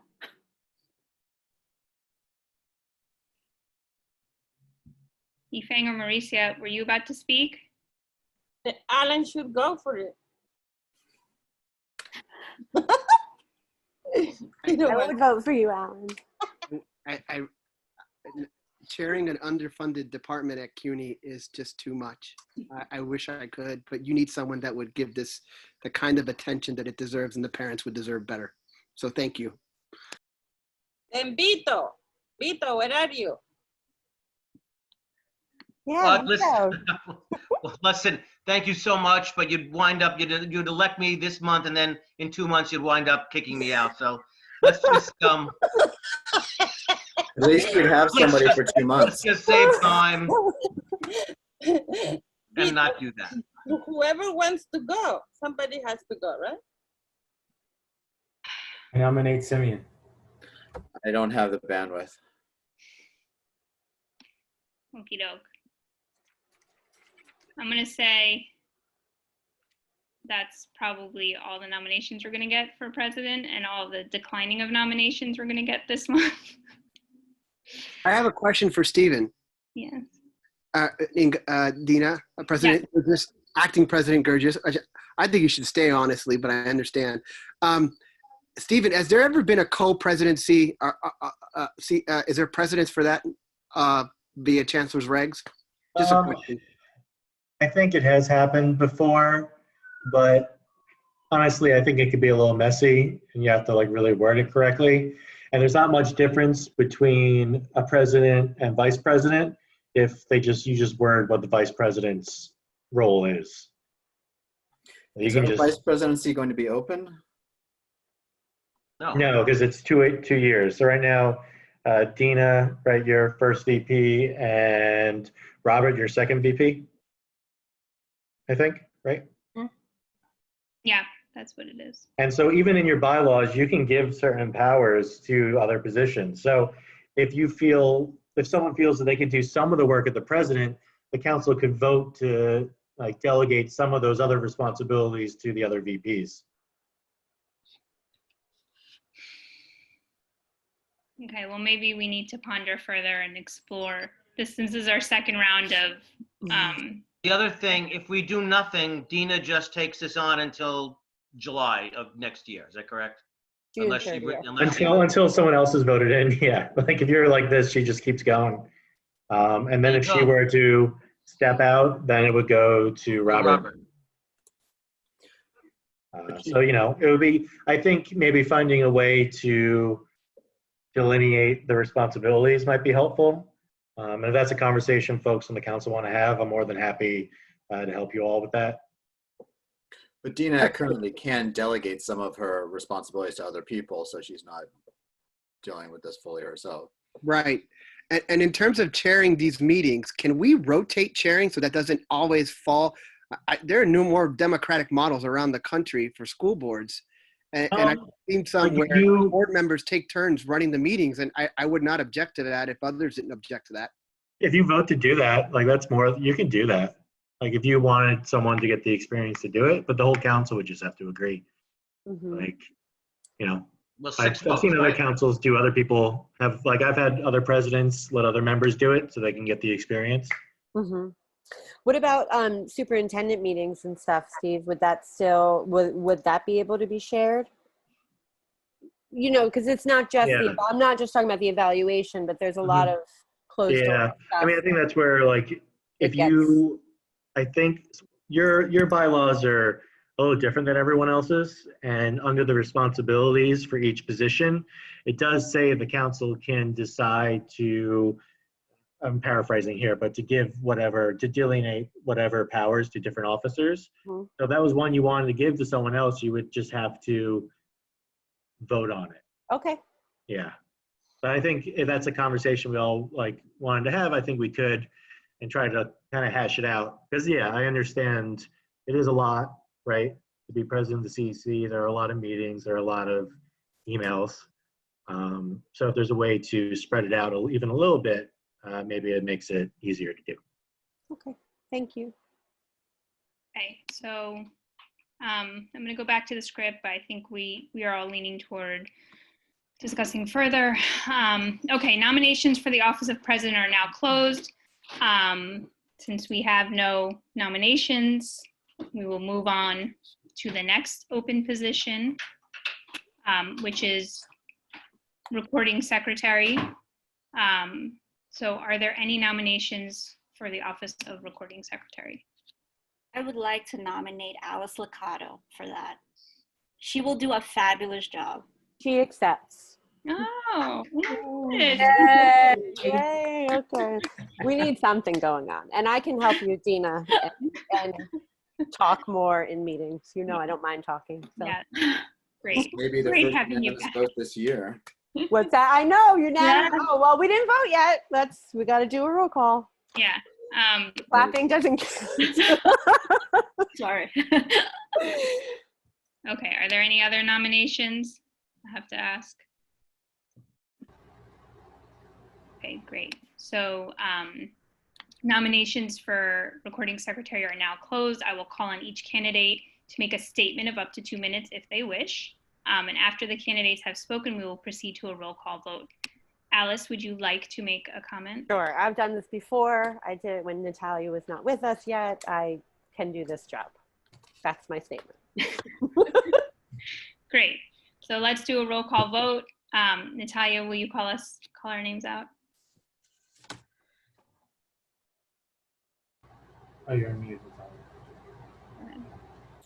Okay. Dina Gergis. I vote for Alice.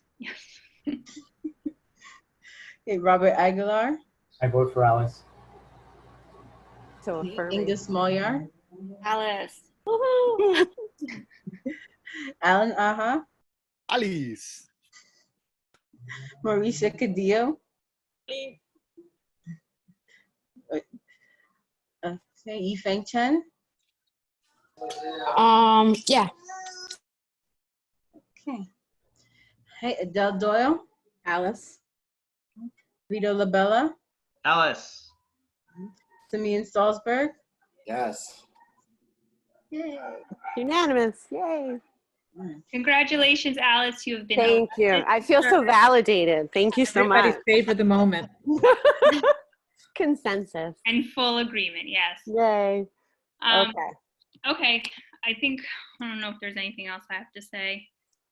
We have to do minute approval? Or you guys do? That's it for the elections, right? Yeah, that's it for the election. Yes, that's what I was reading. Okay, great. Moving on. Next on our agenda is minute approval. And Natalia, you sent us all the minutes beforehand, yes? Do people want to see it pulled up, or are we good?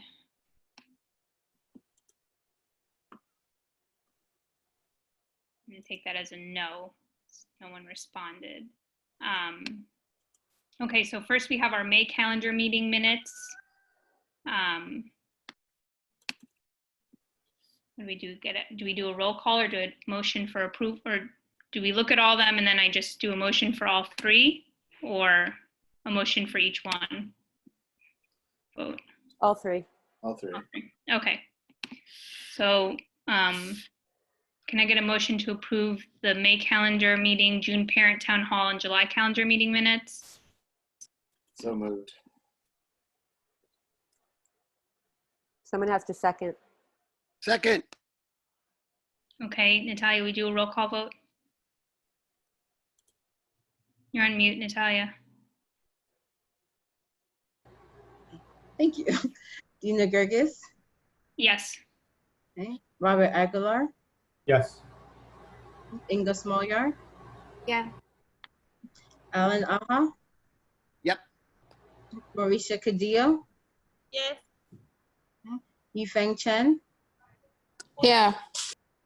Okay. Adele Doyle. Yes. Rita Labella.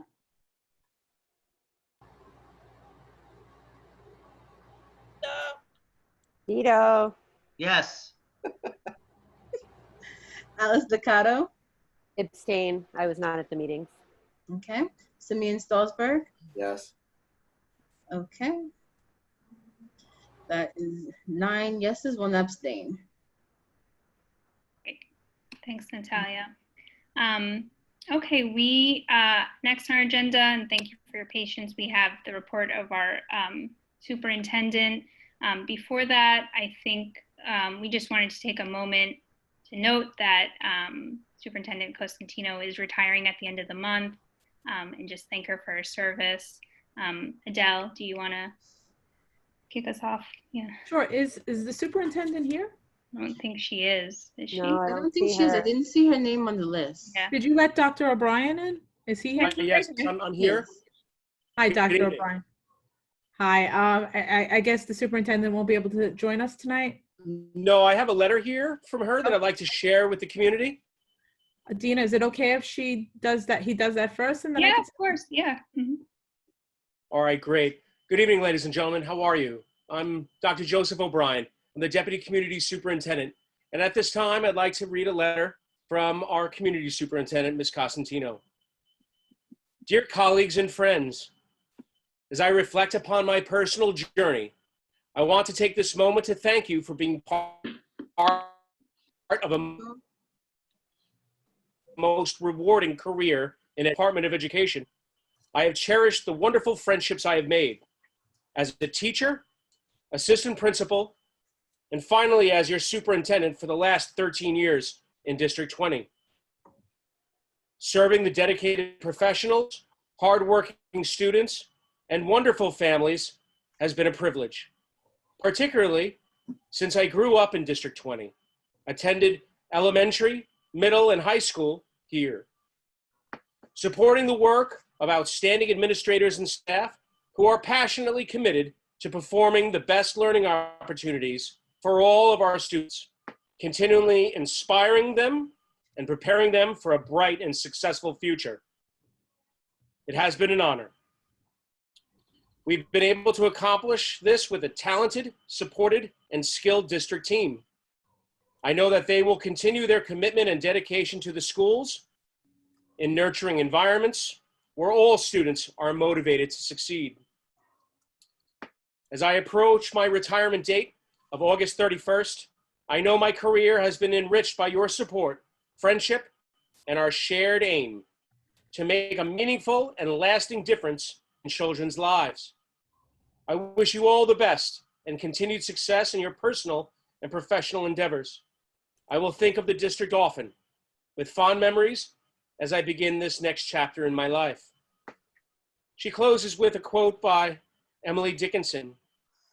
Hope is the thing which feathers, perches in the soul, and sings the tune without the words and never stops at all. Warm regards, Karina Costantino. So, ladies and gentlemen, as Dina so eloquently put, Ms. Costantino is retiring after 51 years of service. We wish her the very best.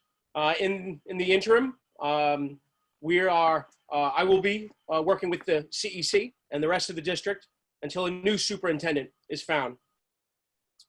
Right now, I'd like to share with you a brief update as to what we've been doing for the last 4 weeks. It's been probably the busiest and most complex reopening in the history of the New York City Department of Education. Principals and assistant principals have been working around the clock for the last 4 weeks, thinking of one focus, how we can bring our students back safely. As you know, in the newspapers and on TV, the governor, the mayor, and the chancellor have all directed us to open our doors on September 10th, using one of the chancellor's approved models. Principals across District 20 have been working tirelessly to think of ways that we can safely accommodate students and keep them 6 feet apart while studying floor plans, ensuring egress, and physically walking the building space, examining tables, identifying busing issues, and thinking about the myriad problems with an operation of this size and magnitude. In the days ahead, each school will have more conversations with their school communities, sharing specifically which days of the week students will be attending. And that is the chancellor's promise. So we are working around the clock to ensure that we get that information to you as soon as possible. With regard to our equity team, which is something I'm super excited about, we're developing an equity team, and we'd love to have members of our school community join us. This equity committee, our meeting will begin on Thursday, September 17th, and I will be sending out more information via Natalia and the rest of the CEC. We want to ensure that families have a voice. We also want to ensure that we are seeing the same things that our families are seeing, and that we can field their concerns in an authentic and meaningful way. I think most of all, what we've learned is that we have a lot to learn, and we also have more work to do in every endeavor. So with that being said, Dina, I'd like to thank you for this time today. And if anyone should have any questions, please feel free. Thank you. Were the questions from the CEC shared with you in advance? We had a list of questions, I think, that we had prepared. Sure.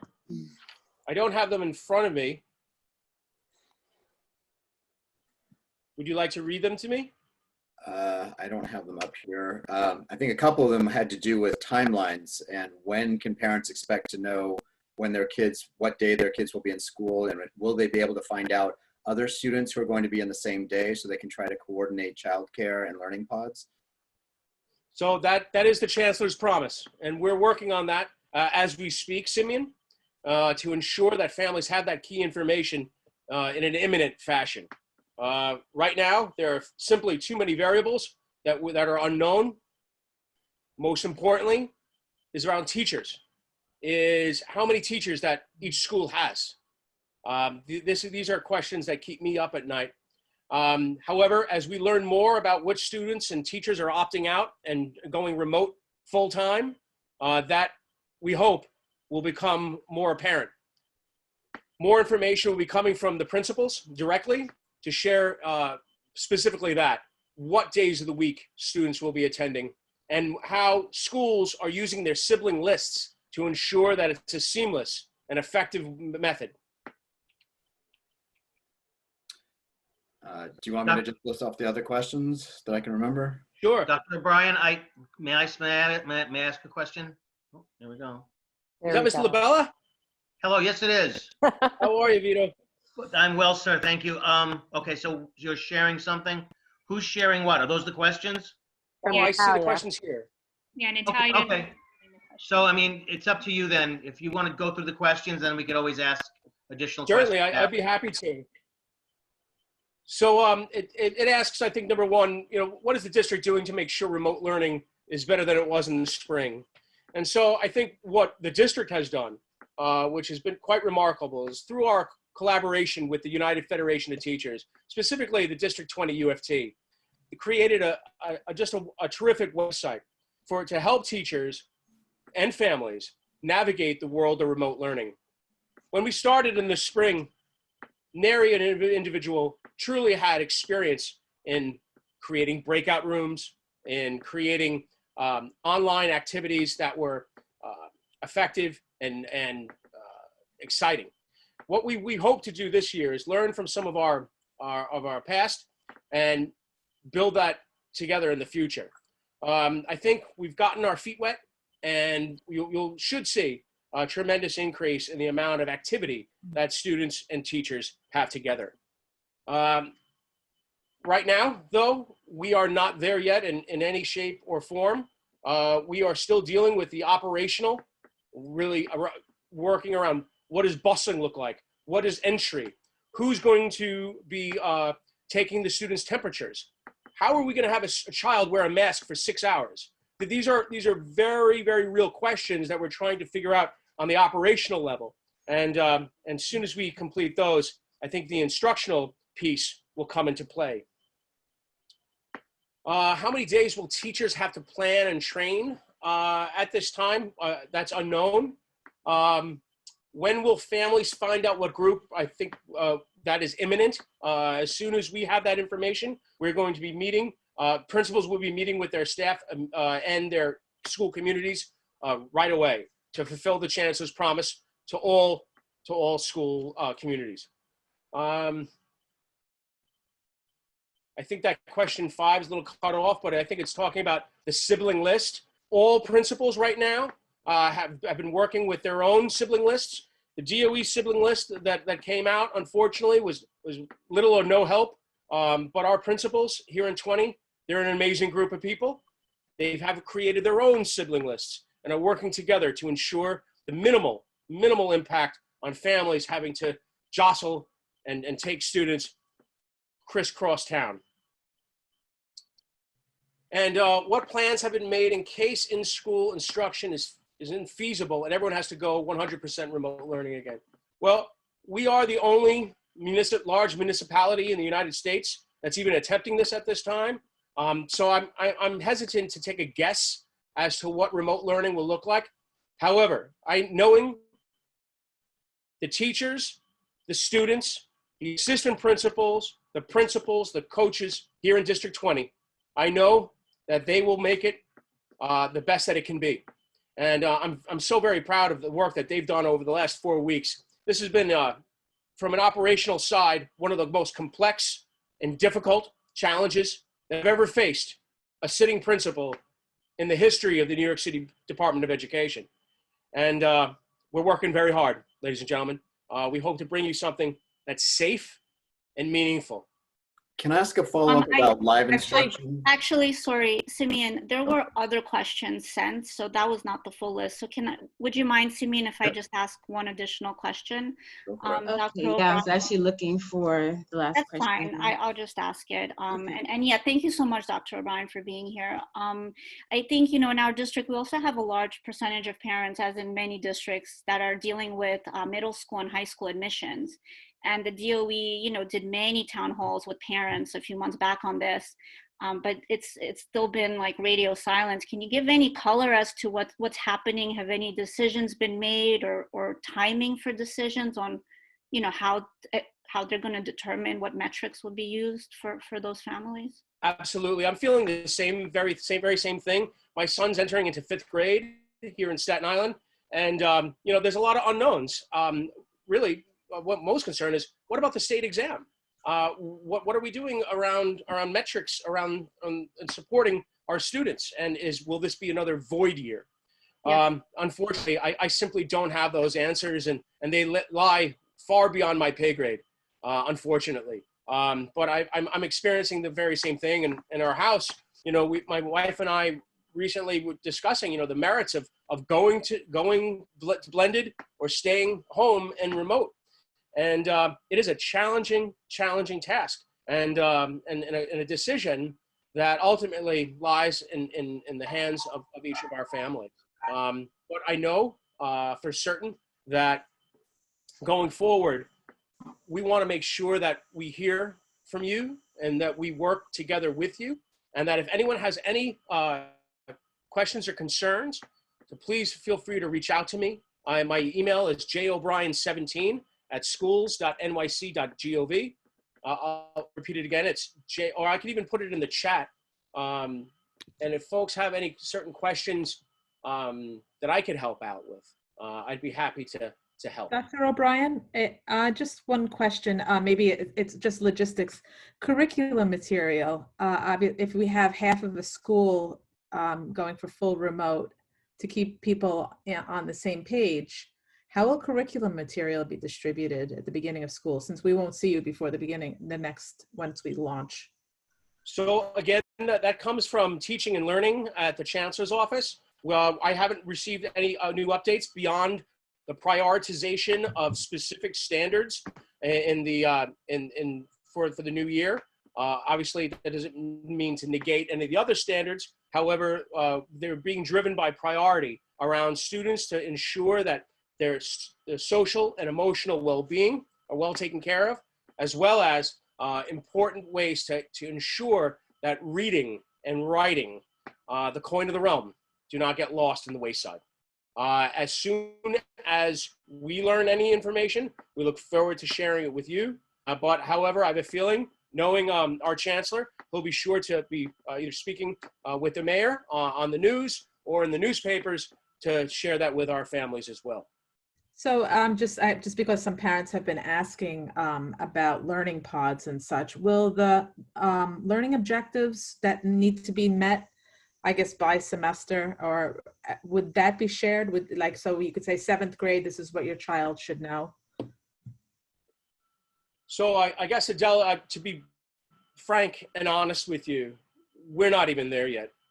There is so much that needs to be done around creating a safe environment for our students and teachers and principals in this new world that we're living in. I would hate to make a guess and in front of the public right now to share with you that what the DOE strategy, and that's the Chancellor's Office's strategy, is thinking about pods. I simply don't know. However, what I know that our principals and myself and the rest of the District 20 team are working tirelessly for is to ensure that safe environment that was a luxury for so many years in District 20. However, now with COVID-19, seems to have upended so much so very fast. So do you think is there a website that you could share with parents who are ready to roll up their sleeves and say, dig deeper into teaching their children at home to supplement? Is there a site where they could say, this is what your child should be focusing on? So that it's not just a shot in the dark for parents to say, okay, I'm going to help you, but they don't know how they're helping them, or they don't know what they're looking for, and not to rely, because knowing that the school has so many other things that they have to think about, maybe parents could have that proactivity in their home. Is there anything that you could share with parents? So I'm aware of the New York City Department of Education's website that has myriad resources, especially around equity, which I've been referring to quite a bit in preparation for our September 17th equity team meeting. With regards to curriculum adaptations, I simply don't know. But it's a great idea, and I want to encourage the CEC, if there's something that you see that you think is worthy and that you think could benefit families, please bring it to my attention. I'm all ears.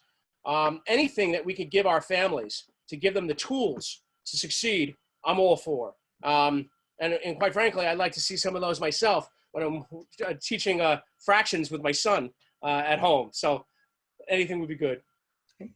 Thank you. May I ask a question? Sure. So Doc, congratulations, you're on the hot seat now. So we do have, I think this groundswell, we have a resolution tonight that may or may not get voted on about going full remote. Many of the parents I'm speaking to are transitioning to full remote. The teachers are upset. The U of T has this thing about full remote, and I see that's where we're going in my mind. I think I just see the writing on the wall. Sunset Park has 5% COVID infection rate. It's part of District 20. So is there any, I'm sorry? No, I said, I think it might even be higher. I mean, it was 5%. Look at this, okay? So at what point, I think it's inevitable. So Doc, what I would like to ask you, I have no problem with teachers being safe at home. Our kids with the most needs should be in school if they can. Maybe we could really separate them.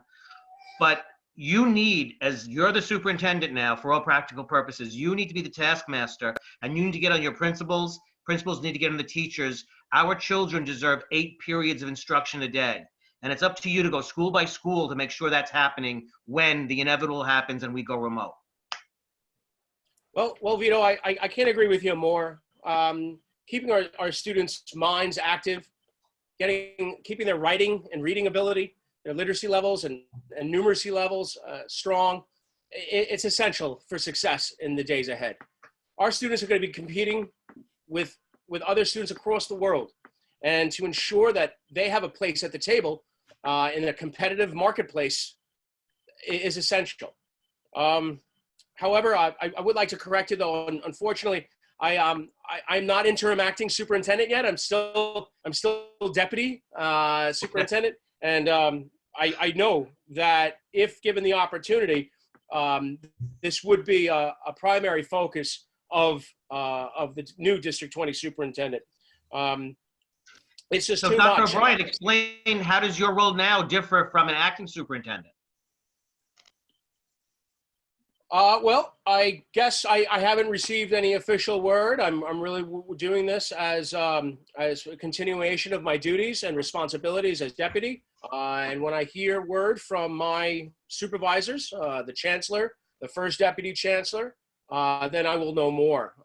And likewise, will inform everyone as soon as I hear anything. Well, good luck, Doc. This is a good place for me to jump in then with the follow-up question I had, which is, with remote learning, in the spring, there was an agreement between the DOE and the teachers union to let teachers decide how to deliver instruction and whether or not they were going to do it live or not. Is that agreement still in place for this fall, or are there going to be some kind of minimum expectations for live instruction for students who are at home? So right now, Simeon, I don't have any information on U of T policy. It's changing by the day. They're meeting with labor leaders, not only the U of T, but the CSA as well. And at this time, I don't have any definitive answer for you, but I remember that conversation that we had earlier, where for the summer, indeed, it was something that was paramount. However, I don't have any new updated information for you. So I'm trying to figure out how you're planning for this fall without having this kind of information in your hands. That's what I'm trying to understand. And whether or not you need more time, given that you don't have these answers yet and you can't really plan without these answers. So I think our principals are doing a tremendous job in creating this learning space, focusing on safety and security. That has to come first, as you know.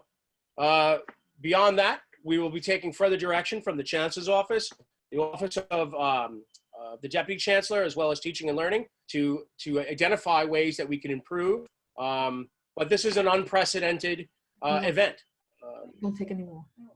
Truly something that, quite frankly, we've never experienced. So I'd be remiss to share anything around the details of instruction while the paint is still wet. I think what we still need to affirm and reaffirm our safety plans first to ensure that we have the right people teaching the right students at the right time.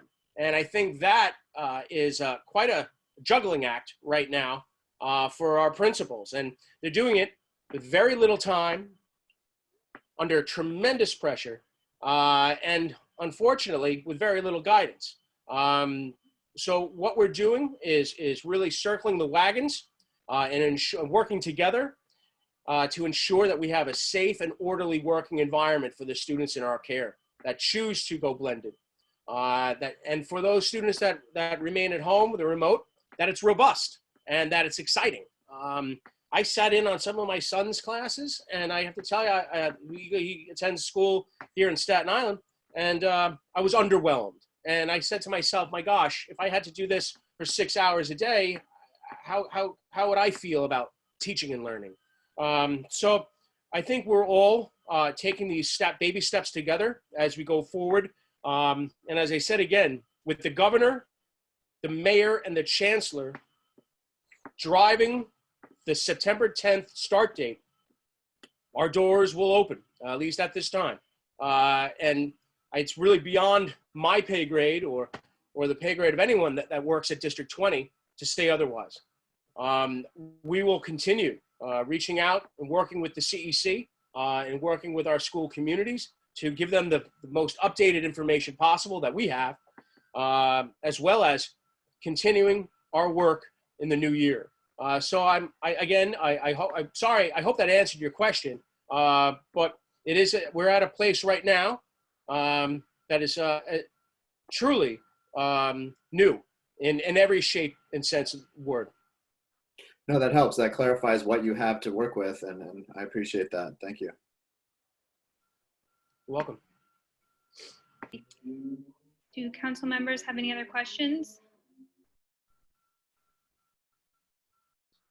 No. Okay. Yeah. Thank you, Dr. O'Brien. I think that we had prepared and hope to see Dr. Costantino, Superintendent Costantino, one more time to thank her for her long service to District 20 and to New York City schools and kids and families. But if you can pass along those sentiments from us to her. And Adele, I don't know if you wanted to add anything. Mute, unmute. No, you know what, there's really nothing that can be said. Just wish her well for us, Dr. O'Brien, and I've learned a lot. I know just from, obviously this is my third term in CEC, but I had the opportunity to participate in district leadership team meetings and across Brooklyn and see the diversity of issues that your office had to deal with to help our students. And the difficulty of that has really made me more understanding of it is difficult. It is an extremely difficult job, and your office always did that with grace and with heartfelt sincerity. And for that, I appreciate the education that my children, all 4 of my children, my oldest going off to college tomorrow, Congratulations. Thank you, theoretically. But all 4 of my children received in this district, and they were raised under the superintendent's administration. So thank you for that, and thank her for that.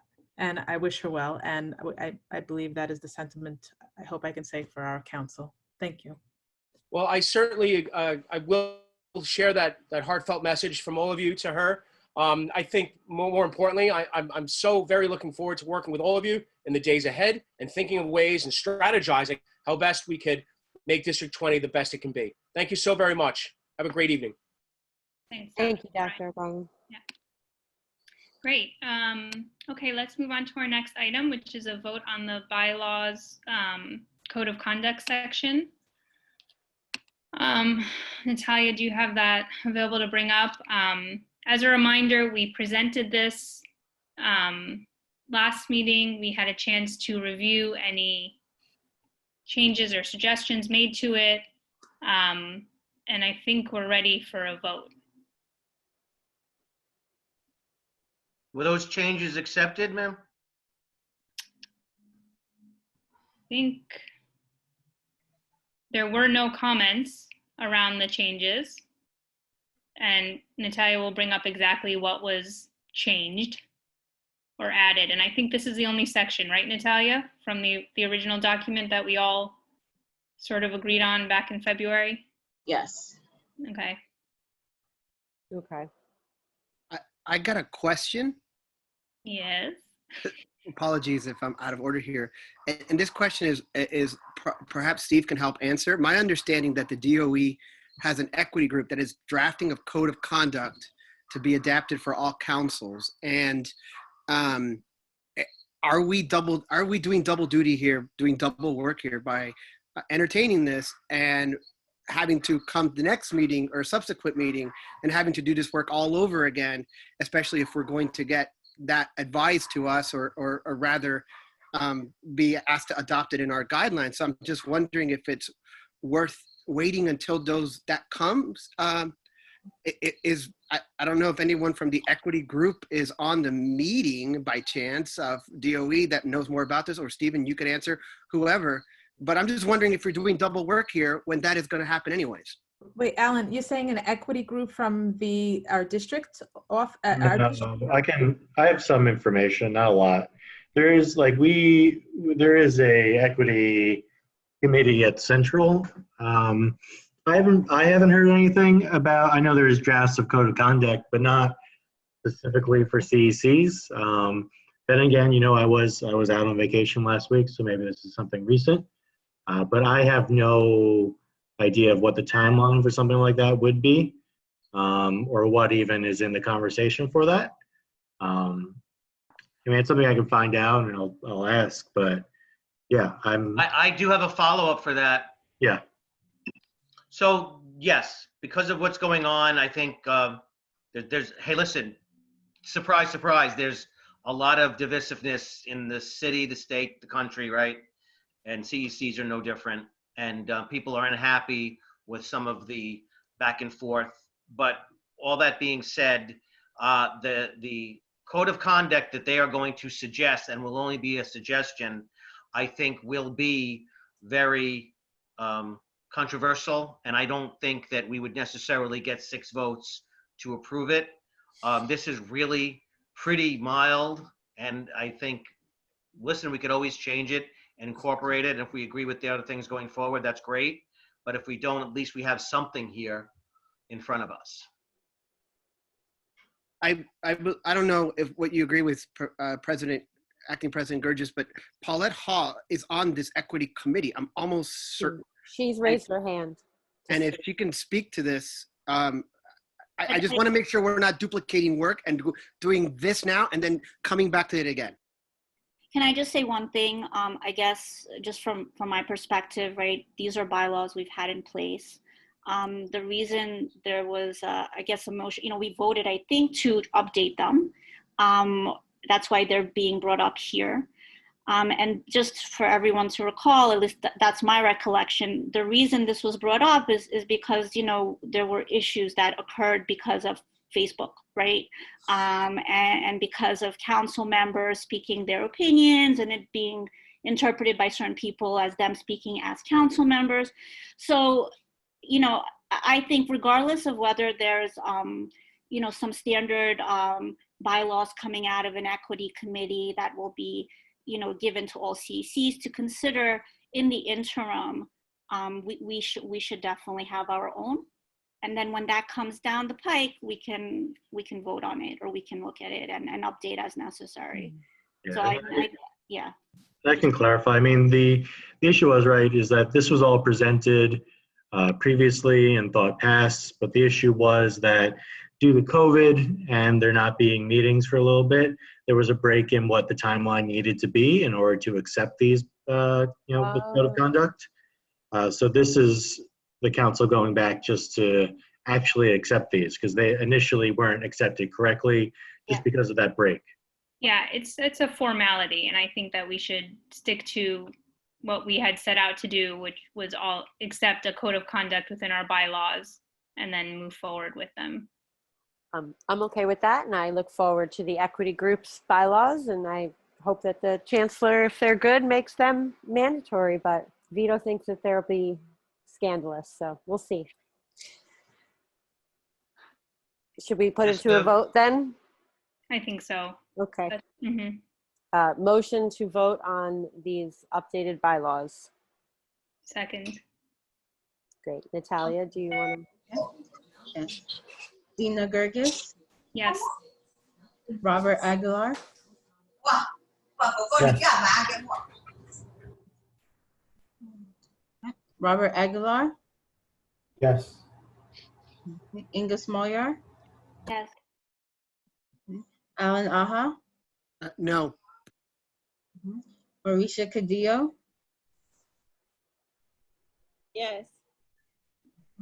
Yifeng Chen, Yes. Adele Doyle, Yes.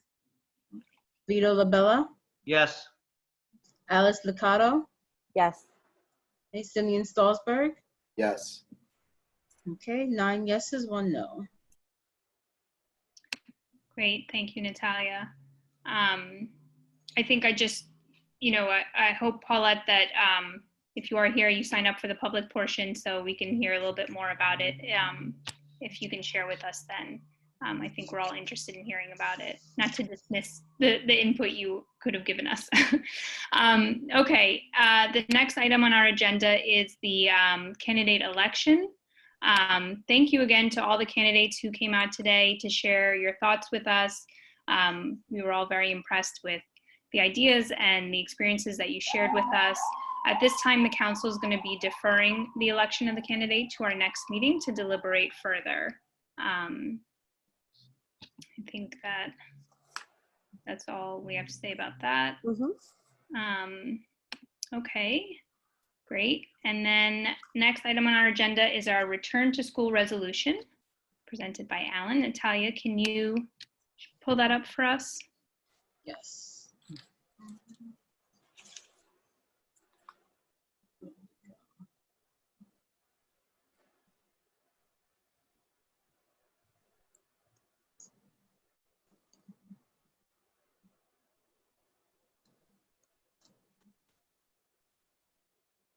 And everyone should have received the resolution prior. But Alan, if you want to, I don't think we'll go through it line by line, but maybe walk us through just general summary and thoughts around it. Right. And if co-sponsor And Robert, Rob Aguilar wants to say, chime in as well, I welcome that. Look, I think many of us believe that change happens from the roots. And a couple of weeks ago, a report put out by a coalition of parent activists, including some CEC members and many others, called "Too Many Deal Breakers." It was came out, and I saw it, and then we put together. I was listening to the voices of union members, whether it's DC 37 or the Moore Caucus of the UFT, the CSA, the Teachers Union, and the Principals Union, and they were raising some very sincere doubts that we talked about this a little bit before. But about whether or not schools are safe for reopening, and they're not. So we put together a series of whereases, and we backed ourselves up by there's links here, there's data, and if we can't read every whereas for the sake of time, but given that we are set to start September 10th, right? And given the lack of confidence, I think, at all levels, and especially you always listen to the folks who do the everyday, the janitors, the lunch workers, the teachers, the principals. They're issuing dire warnings about this. And we also have a larger environment of austerity. We got a massive cut to the DOE. We're getting massive cuts at the state level. We're getting massive cuts at the federal level. And we've failed in attacking this public health crisis. So this, it also joins a chorus, I want to point out, of other resolutions from other councils across the city, and that we're arguing that the environment of preparedness are just not there. And this calls for an indefinite delay in opening from that September 10th date until there is if we can scroll down a bit, until there is a chorus of confidence, let's call it. One of the things we pointed out in this resolution is that it was brought up earlier. So you've got low rates across the city, but it seems to me the DOE and the mayor's office are using this, and also the governor has spoken to this, these low rates, we're ready to open. but when you use a city-wide average, but you're using it as your threshold, but not neighborhood. And I think we heard tonight that it's 6.5% in Sunset Park, part of our D20, where you have disproportionate number of essential workers, immigrant families, and so forth. So we took an equity-based approach when we're writing this resolution, as well as lack of equity in preparedness. Testing results, I don't know how folks are feeling about their testing results. It took me 12 days to get mine. And we know that that was well documented. And the fact that schools are expected to produce these tests when they don't have the resources, like there is, as well as lastly, I'll focus on IEPs. We centered that in our resolution in that there's no clear busing plan right now in place, right, to transport the anticipated 150,000 students, including 26,000 from D75. And we also took into account the current context is we've got these REC centers, rec centers that are open for childcare and food security, and they only have 100,000 available childcare lottery seats. That needs to expand drastically, right? And so we hit all our bases, and we have some be it resolves here. Simeon has asked to add in an extra resolved here that I put in, whereas the schools are asked to produce a report. And I think that's a good idea, a publicly published report from each school building detailing health and safety indicators that demonstrate that the school is ready to open. So we're asking for tangibles. We're asking for the material here. And so I'd like to hear what the public thinks. There's going to be public comment on this. I'd like to hear what other council members think. Councilperson Aguilar, would you like to say anything else? I mean, just to kind of resonate on what you're saying, there is a real fear of going back, and it isn't an unfounded fear. It's that everything that's mandated, all the protocols that are supposed to be there, don't have the real backing to be there. Whether it's equipment that's being specified, but there's no funding or actual equipment present for schools to open safely. So for that reason, we think it should be delayed until it is truly safe to go back.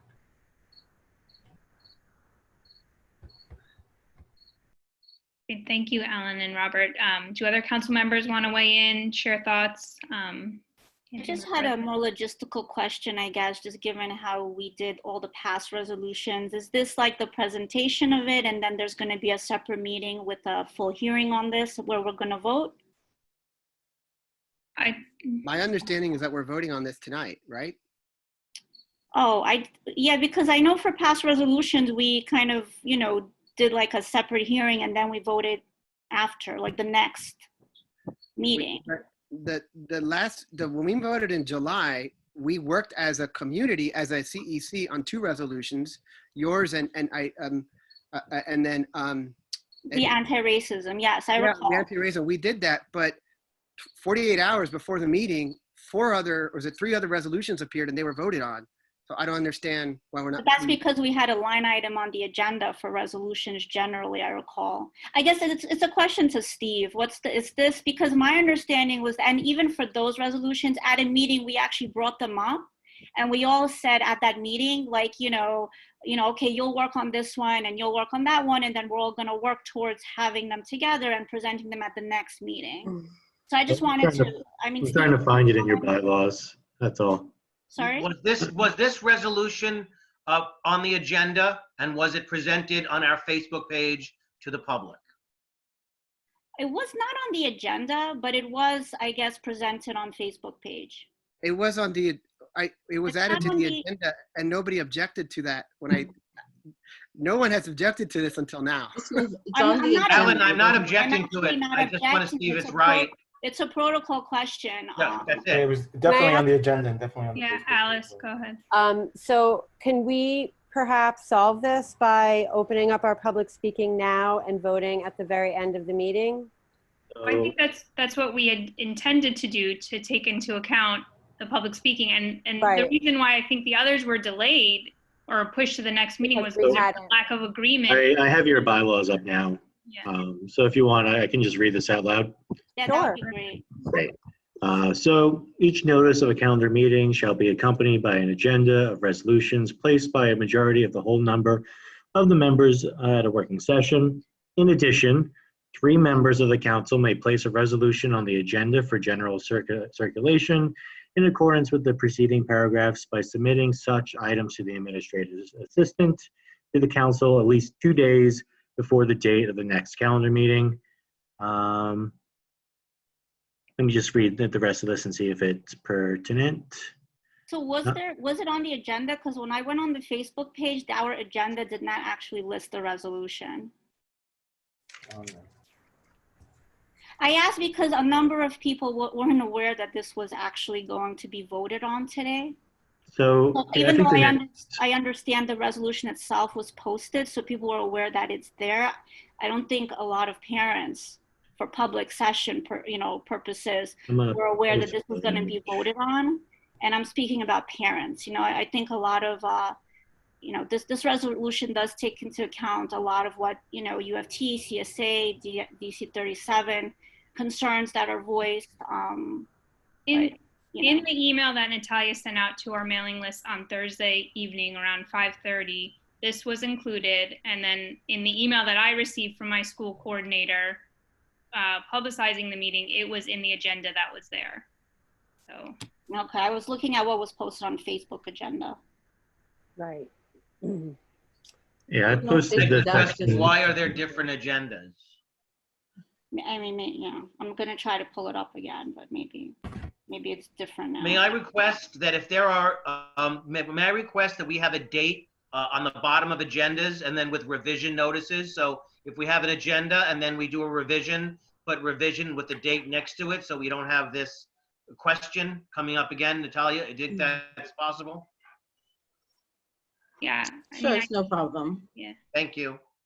We should do that, but the 72 hours before is the final agenda period, because that's how much time the public needs to have. So whatever's on that one is it 48 hours or 72? It's 72. Yeah, so it's not, I'm looking at the agenda on the Facebook page. I mean, it just says. But that one might have been posted before the 72-hour one that went out to the mailing list. So what it says, as far as the resolution, right?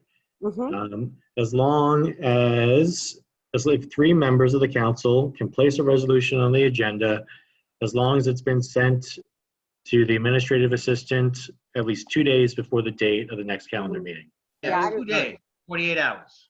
I did that. Yep. And it doesn't need to be put on the agenda at all, I don't think, specifically. Okay. Steve, Yeah. do you mind Yeah, just reading the first sentence of that section? Or I don't know if you can just share it. Yeah, I posted it. I posted the whole thing in the chat. I'm reading it now, yeah. Oh, okay. Let me go there. It might be a little easier. Yeah, thank you. I mean, I think the question at hand is we have an opportunity both for us as a council to discuss and would receive this in advance and collect public comment all at once. And considering this is a really timely resolution, just seems like we're at protocol. We've met protocol. Yes. I think we should just move forward. I agree. Okay. And I would love to open up the public comment and then just vote at the end, but I'm open to whatever. Well, I'd also like to talk about the survey. We did a survey and now we haven't heard anything about it. I mean, we need to discuss that and present the results. Yeah, I'm willing to consider this, but one of my major concerns, I'd like us to discuss it as a council, but there are so many issues that are going on in this pandemic behind closed doors that we cannot effectively service if we don't open our schools. And that's my worry. Child abuse is up, alcoholism, hunger, and these issues, never mind the fact that our language learners are struggling, the families are struggling, and they're looking, oh, I froze. Did I freeze? Or is that just Vito? Can you hear me? Yes, we can hear you. Okay, good. So, those are issues, and yes, I understand what we're saying here, but and what scares me is the idea is to indefinitely suspend. I think there's a desperate cry for help for a significant portion of our population that is never going to be effectively addressed if we do not at least open our doors. Everyone has the right to stay home if they so choose, but there are children that need to be in school, in my mind. Yeah, no, and I think we have the option to not vote for this resolution if that's how we feel. It sounds like you're going to vote against it, and that's fine. That's what you can do. So that's fine. But I prefer I mean, it's good to have discourse though, Alan, and to discuss why, what we might feel. And the other thing is we don't represent unions. We represent parents. May I respond to this? That we wanted to hear parent comment, and then we would have discourse. So no one is saying that we're not following protocol here, and then we would vote as the council. So I don't know why you're suggesting that. The second thing, to your response about opening schools, are we going to do the Acting President Gurgis? Are we going to do the discussion now or after we hear parents? I mean, I think council members, we can have a discussion now and limit it, but we're at almost that time. So my preference would be to open it for public comment, get what we can, and then comment as we need. I'm just gonna take maybe 20 seconds just to my opinion of this. So my concern is that a number of parents were not aware of this being voted on today. So we will not hear their views on the public comment. That's concern one. Concern two is that the references here, I didn't see any links to the data from parents. So I, as a council member, I looked at the DOE survey that was district specific, which was sent to us a few months back, maybe 2 months back, asking parents specifically this question of comfort to return to school in person. And 75% of District 20 parents that answered that survey had some level of comfort to return to school in person. So to me, that's my only statistic that I'm working with. In this resolution, I didn't see any other links to actual parent sentiment. And Alan, maybe they're there, maybe I missed one of them, but I just wanted to, that's just my concern. So yeah, we can move on and to May I respond to this? Sure. It's just, may I respond to this? As a sponsor of the resolution, it's apparent that all of a sudden the goalposts are shifting when I followed the same exact protocols that we did in July. And it feels like folks, because they're uncomfortable with this, are creating new goalposts. I'm sorry, but that's how it feels. It's not the same goalpost. I followed the same protocol and I followed the rules. The second thing is, so if, and it was posted, and the second thing is in terms of that survey was a point in time survey. The environment has shifted dramatically since. Yes, COVID rates went down overall. Since then, COVID rates actually went down, though I understand the district-specific ones. May I finish? Sure. Yeah, and if we look at the survey for remote learning, we had a large number of parents who did not choose an option, and including, you had an overwhelming number of parents relative to their proportion from low-income communities, because I feel like that's part of the larger narrative. That's the elephant that people talk about and use as a kind of a cover, where they engaged in public agency and it said we're going with remote because of the conditions and because of the lack of transparency, whether or not as the absence of that transparency as to whether or not we're open. It's not that I personally, we want our son Liam to go to school. Nothing substitutes for that.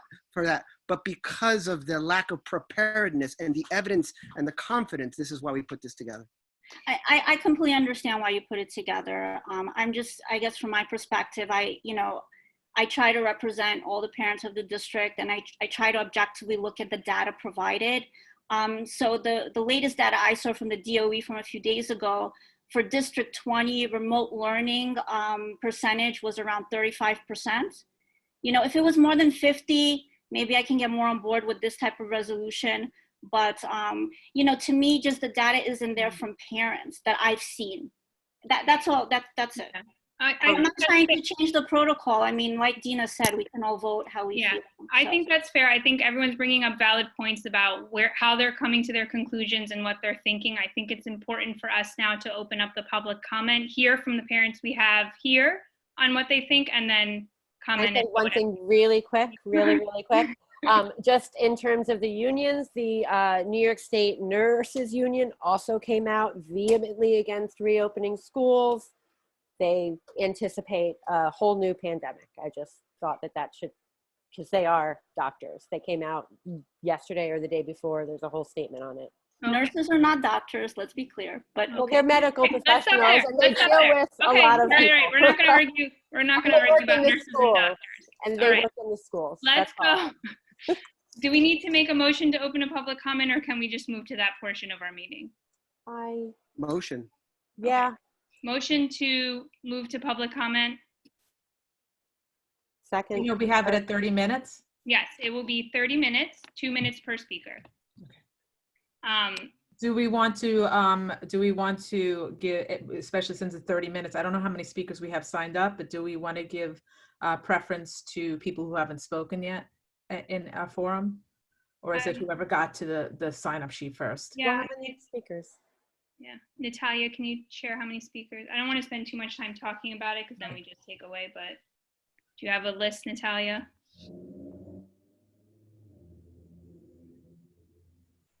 You're on mute.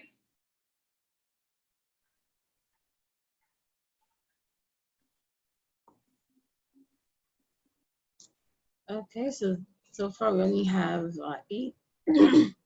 Great. Let's go at 2 minutes per, and since it's a small number, I think we can just go in order because we will get to everyone. So let's start with Karen Dome, and then we'll go to Jen. Natalia, can you just cue them up so they can unmute themselves? And I will keep time, 2 minutes.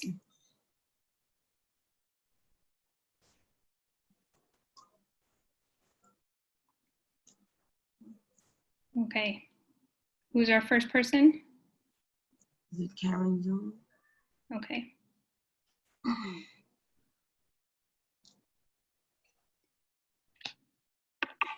Hi, guys. Can you hear me? I'm sorry, I was muted. No, that's fine. Go ahead.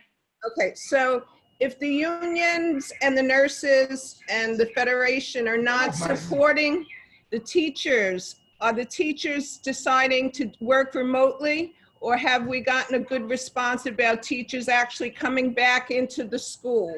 That's one. Also, what cleaning procedures are actually being done for reopening? Have we done some like deep scrubbing so the kids are gonna have a safe environment? Also, what is this partial remote? Is it gonna be a few days, or is this just gonna be up to the chancellor, or has our principal put some input with program, exceptional modeling, submitting to the DOE? And I've tried to call the school and the voice mailboxes are all full, so I haven't gotten any answers. So I'm just starting with 2 new kids in 6th grade, so I guess I'm a little concerned about all of these issues. Thank you, Karen. Should we move to our next speaker? Jen? Hi. Yeah. Are you ready? Okay. Yep, go ahead. Hi. So I'm not Polly Gabori. To my son, part of his remote learning was learning how to change our name on Zoom. One of the things I would say is I wanted to speak in part to the resolution that was just being debated about reopening. I'm speaking both as a parent, but also someone who serves as a chapter chair within the PSC CUNY, both within CUNY and within the DOE.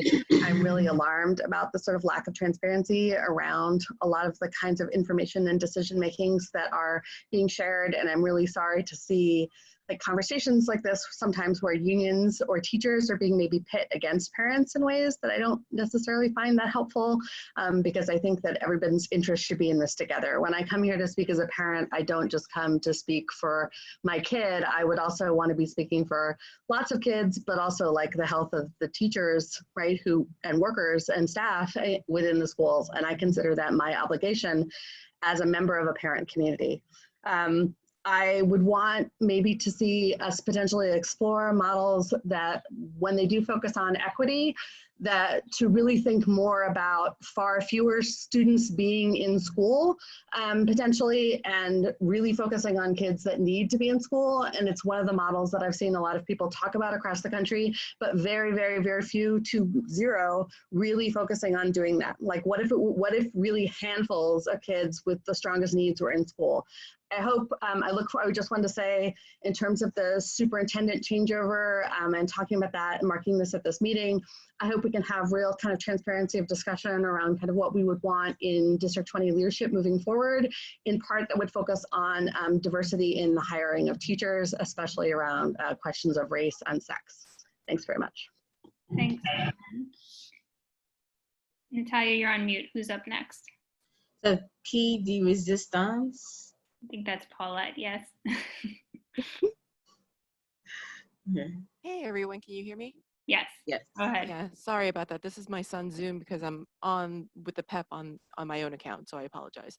I wanted to speak out because I support this resolution drafted by Councilmember Aha, because there is no concrete plan for special education. There isn't. The principal playbook came out last week.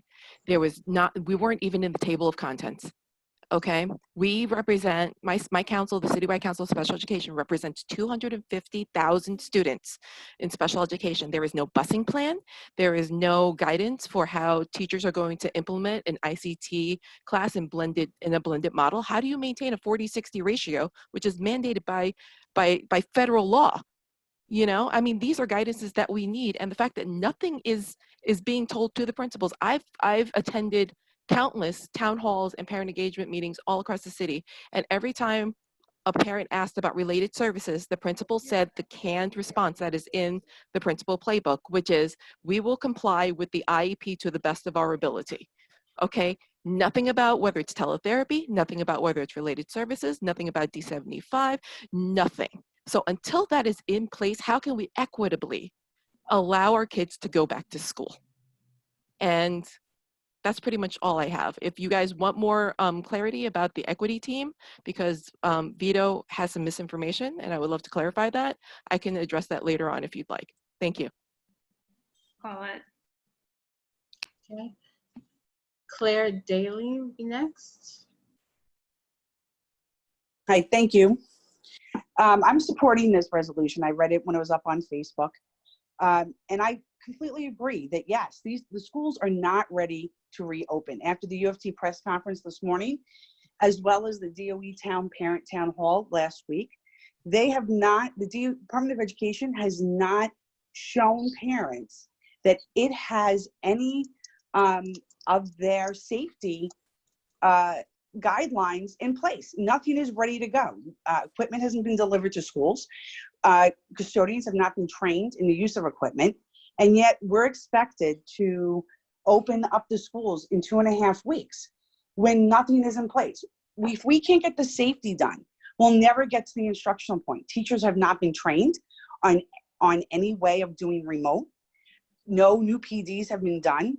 If teachers are expected to do in-person and remote at the same time, that takes very special training, and no one has been trained in that.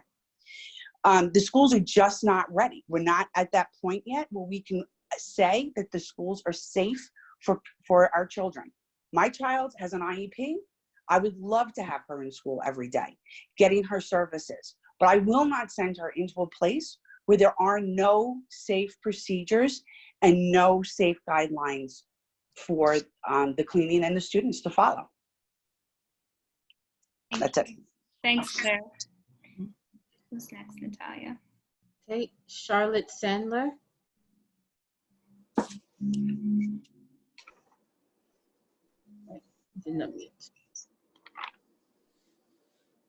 Okay.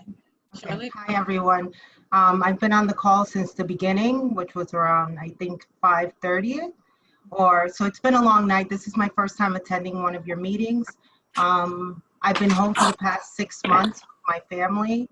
I do know Adele, but I don't think she knows me. I'm using my daughter's Zoom because I also couldn't figure out how to get my name on it, but my name is Olivia. I want to share 2 things.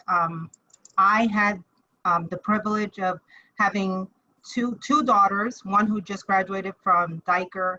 I got accepted to a private school in Manhattan, and my older daughter is going to be a senior.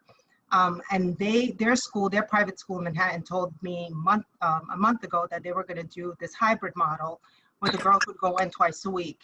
And I was really contemplating driving them, 4 times a week. They were going alternate days because one is a freshman and the other one's a senior.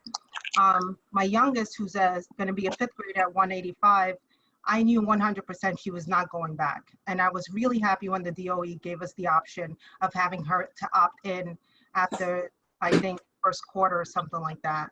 But I also made the decision this past week that my older two girls, the 9th grader and senior, will not be going to school, and they will be going 100% remote. One, because my husband's a type 1 diabetic, and the risk factors are so much higher if he were to get COVID. So I feel that I agree with Alan. You know, right now, it's just so much uncertainty, and the DOE and, you know, community boards like yours, they need to be more transparent. At the end of the day, the parents have to decide what risk tolerance they're willing to take when it comes to their families. But if we could be guided by your community board and the DOE and whoever else is in charge as to, you know, what we're really looking at. I agree, they are not prepared come September 10th. And I'm not taking the risk. So I just wanted to share that with you. And I would love for the community to actually get out there, because, you know, I know a lot of parents that have no idea that this meeting is happening tonight. And I will do my best to share what I've learned in the last 2 hours with you guys. Thank you. Thanks, Olivia. Who's next, Natalia? Tamara Stern. Sorry. Tamara. There we go. Okay. Hi. All right. Sorry. Go ahead. I would like to. I agree with Alan's resolution. I feel like a lot of things that I feel were said by the speakers before me, but we are honestly not prepared. I'm going to be 100% honest. We are not. Okay. We're going in this thing blind. We don't know what's going to happen. We can anticipate what to expect. But at the end of the day, if your kid gets it and it transfers from your child to somebody in the rest of your household, that could be a devastating impact. And then what are you going to do? You know what I mean? Again, my husband's a teacher. He's going to be going into the school system to work in the blended because he cannot do remote because there's nothing medically or physically wrong with him. I'm afraid, you know, for him because he's got to come back to our home from his school. And then we have family members that you know, have medical problems. So if they get it, then, you know, it could be, it's just devastating. We're not prepared. They're not giving us a executable plan that says, okay, if A happens, then we're going to do B. If B happens, then we're going to do C. It's literally like, well, they're just going to go in and we're going to figure it out. It's our kids' lives. A lot of it's our own family members' lives. And it's our lives we're putting in the balance with a disease a virus that we have no idea, you know, what's going to happen. And I'm not willing to take the chance for my children or my husband or my other family members that have medical issues. I'm not. Because to go through the devastation of losing these people and not being able to be in a hospital with them, it's just unfathomable to me. So I support Alan's plan, and I hope you guys too, because we have to think about the overall impact on everybody. Okay, that's it. Thanks, Tamara. Welcome. Who do we have left? Natalia? This is Catherine Mullins. Oh. Hi. Hi. So quickly, I just kind of want to reiterate what pretty much everybody before me has also said. I hope you guys do vote on this resolution. Not only as a parent, speaking to what the average parent has received or not received from their school, the DOE. I'm also an SLT member and a PTA president in District 20. And speaking from talking directly to principals, teachers, janitors, we're getting way too many I don't know answers to be this close to reopening. And I totally understand and agree with what Adele is saying. Absolutely. The sooner we can get schools reopened, the better for the parents, the kids, for everybody involved. But I feel this is one of those situations where if you rush into it, you're going to end up setting it even further back. I also want to say real quick, in regards to comments about, you know, getting the notice out for the meeting, you know, getting the resolution out where people could see it. Communication in general needs to be something that is addressed, I feel like, across the boards at the schools. I feel like before this, too many schools were still relying on backpacking things home, and we're not at all prepared to get information to parents when that became no longer an option. So literally one of my kids' schools is only getting information out through Instagram right now, because they said that they don't have the information to do mass emails or phone calls to parents, which is insane to me, to think that I have to find out information about my child's school through Instagram. So I don't know, you know, what CEC can do about that or encourage in that direction, but communication between schools and parents has to become more of a focus and brought into the, you know, century that we're living in. Great, thanks, Katie. So, thanks. Nice to see you guys. Nice to see you. Great, Natalia, do we have anyone left on the list? No, you're muted. Sorry, we have John Paul Laurentine. Okay. Mauricia, can you just mute yourself, please? Yeah, she's muted now. Yeah. Okay.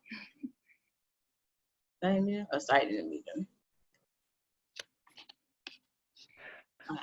Hi, I'm a parent in our district, so I also support the resolution to delay the in-person schooling, and you know, hopefully the implication of that is 100% remote instruction would start. It would be how things started. In terms of safety, I find the idea that kids are going to be taking off their masks for lunch, and health checking procedures, even temperature checking, sounds very up in the air at the moment. You know, I think that demonstrates there really isn't a realistic plan in place to ensure the safety of the kids and then, you know, all the rest of us. The point about the DOE poll, in my opinion, that was full of caveats and had limited choices. It wasn't so much better than a push poll. I mean, it basically said, if you think it's safe, would you want your kids to go back to school? And of course, all of us do, right? The whole question is, do we think it's safe? And you know, that was not addressed adequately in that. But my main concern really is the quality of remote learning. You know, it's going to be 2/3 of our kids' time, whichever option we choose. And as the deputy superintendent said, the in-person schooling logistics are taking up all of the thought process right now, which means that the teaching quality and approach has not gotten focus. And that's really a tragedy. You know, we don't have the infrastructure for simulcasting in-person classes to remote students, which means that the kids that are partial in person are going to have different sets of teachers, you know, every few days, shifting back and forth. 100% remote students, all they keep focusing on is that it's going to be teachers within our district, but that sounds like it means that it's kind of whatever teachers were able to successfully petition for not being in person. Sorry, John, the 2 minutes hit. Sure, okay. You want to finish your thought? Yeah, I mean, I just think everything's so up in the air that no one knows what the teaching quality is going to be like, and it can better be approached with 100% remote. Great, thank you. Thank you. Okay, so that's it for the list. Okay, great. Thanks, Natalia. All right, Council, do we move into our discussion and vote? Oh, Alice, you're muted. Yeah. You're still muted. Yeah, I know. Okay.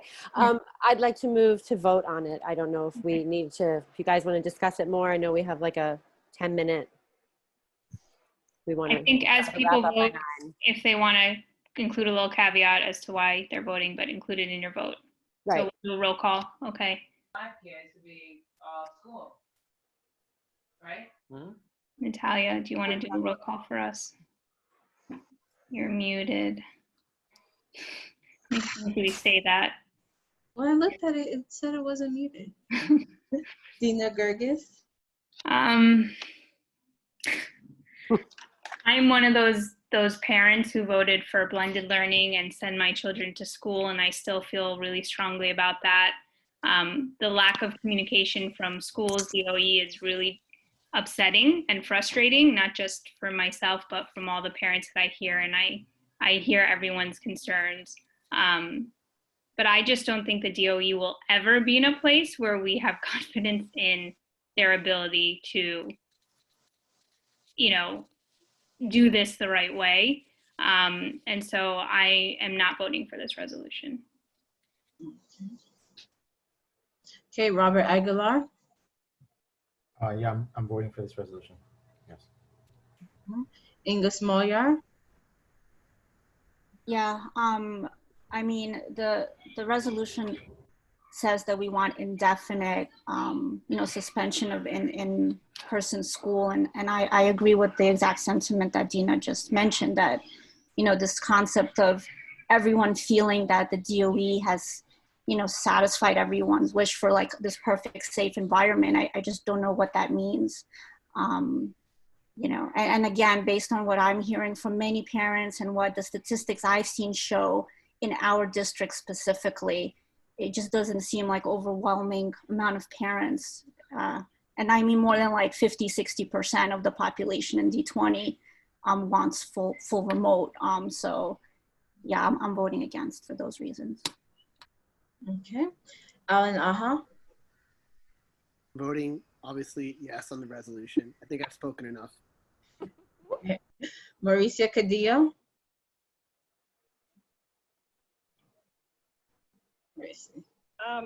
No, because I would like for my kid to go to school, even though I feel a little worried, but it's being at home learning is not the same like learning in person. So if the school and the mayor and the governor give a safety return for the kids, or God forbid something, comes back, the COVID, then I'll have to, pull him back to be home. But not for those reasons. I think kids need to be in the school 3 days a week, and we have to hope for the best that they're gonna take the precautions for the children and the teachers and everybody to be safe at school.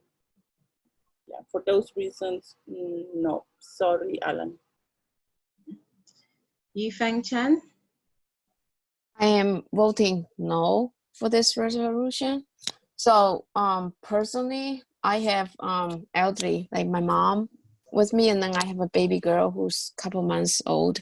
I will not be sending my kids to school at this moment, but then I do feel for the district survey. So I believe over 75% of the parents in CC20 actually voted at least for a brand form of education. So like suspend school indefinitely, this is against the will of majority of the parents in this district. So as a CEC member, I can do that. I mean, yeah, personally, I mean, I'm having my kids at home, but I respect the choices of majority of the parents from the district. Okay. Adele Doyle? Yes.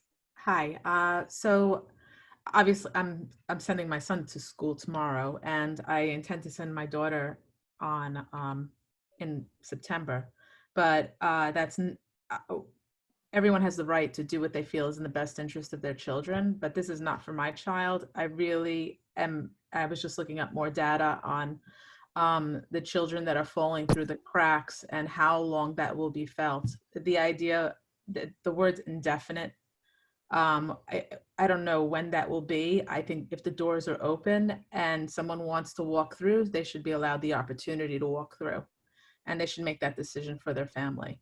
It's not saying everybody has to go to school, but I don't think we in the same vein should say everybody should stay home, because we don't know what the circumstances of everybody is in this district and what difficulties they're facing. So for us to make that decision for them and not to know what their lived experience is and what children are suffering, I think we'll figure it out as we go along.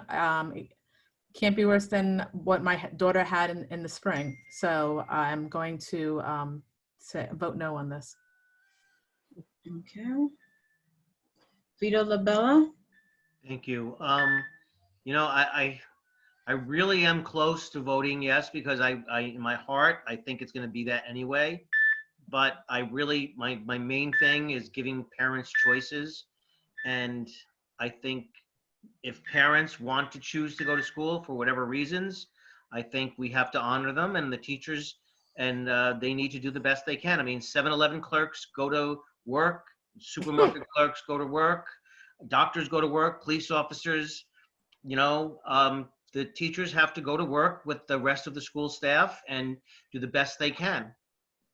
So I vote no. Okay. Alice Liccato? Okay, so we have 6 no's, so it's already not passed, but I would like to speak to this and I just rebut a couple of points. I also agree with representing parents, but at some point we are the parents that were elected to the CEC, and so our votes are the ones. We need to take in the information, but we don't need to carte blanche go by what some parents might be saying. As to that survey that was passed out in June or July, I believe something like 30 to 40% of parents even responded. So I do understand that there were low numbers for people wanting to do 100% remote, but I also understand that this district has 80% of Title I families, and so I think it was more of a necessity, which goes to something I want to address that Adele said. I have been on SLTs and PTAs for years and years and years, and I'm constantly talking about the needs that children have outside of the school, the needs for nutrition, the needs for social and emotional, the needs for more nurses, the needs for school psychologists. And I am told over and over again, or I have been in the past by administration, teachers, and parents alike, that school is not where we do those things, that those things happen at home. And so to hear the argument that we don't know what's going on with children at home, which is absolutely 100% true, and domestic violence has spiked scarily, but to use that as a reason to send our children back to school and possibly risk their life and their family's life, I don't know, it doesn't sit well with me. And in terms of the custodians not being trained, yeah, they're not trained. How are they supposed to clean the schools? They don't even, I don't know who we think is cleaning the schools, but it's the custodians. And the ventilation on these schools is 100 years old in many cases, especially in our district. I just think we're really gambling. Obviously, parents have choices, and if they want to keep their kids home, they would have had to make that choice by August 7th. And if they missed that email, they're going to have to send their kids to a blended situation. So good luck, everybody.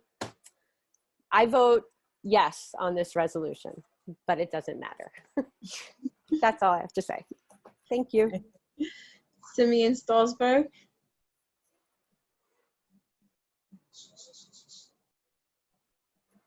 Simeon? You're muted, Simeon. I vote yes. So, resolution does not pass. 6 vote no. That's quorum. Yes. Okay. Thank you, Alan, for presenting resolution for the council, and thank you, council, for voting and moving expeditiously, and thank you, public, for commenting. That adjourns, I think that concludes our meeting for August. We'll be back in September. Can I get a motion to Adjourn. Motion to adjourn. Ina, excellent job. Thank you so much for running such a smooth meeting. No. Thanks, guys. All right, everyone have a good night and good luck. Thank you. You too. Good night, everybody. All right, everyone. Bye. Okay, 8:59.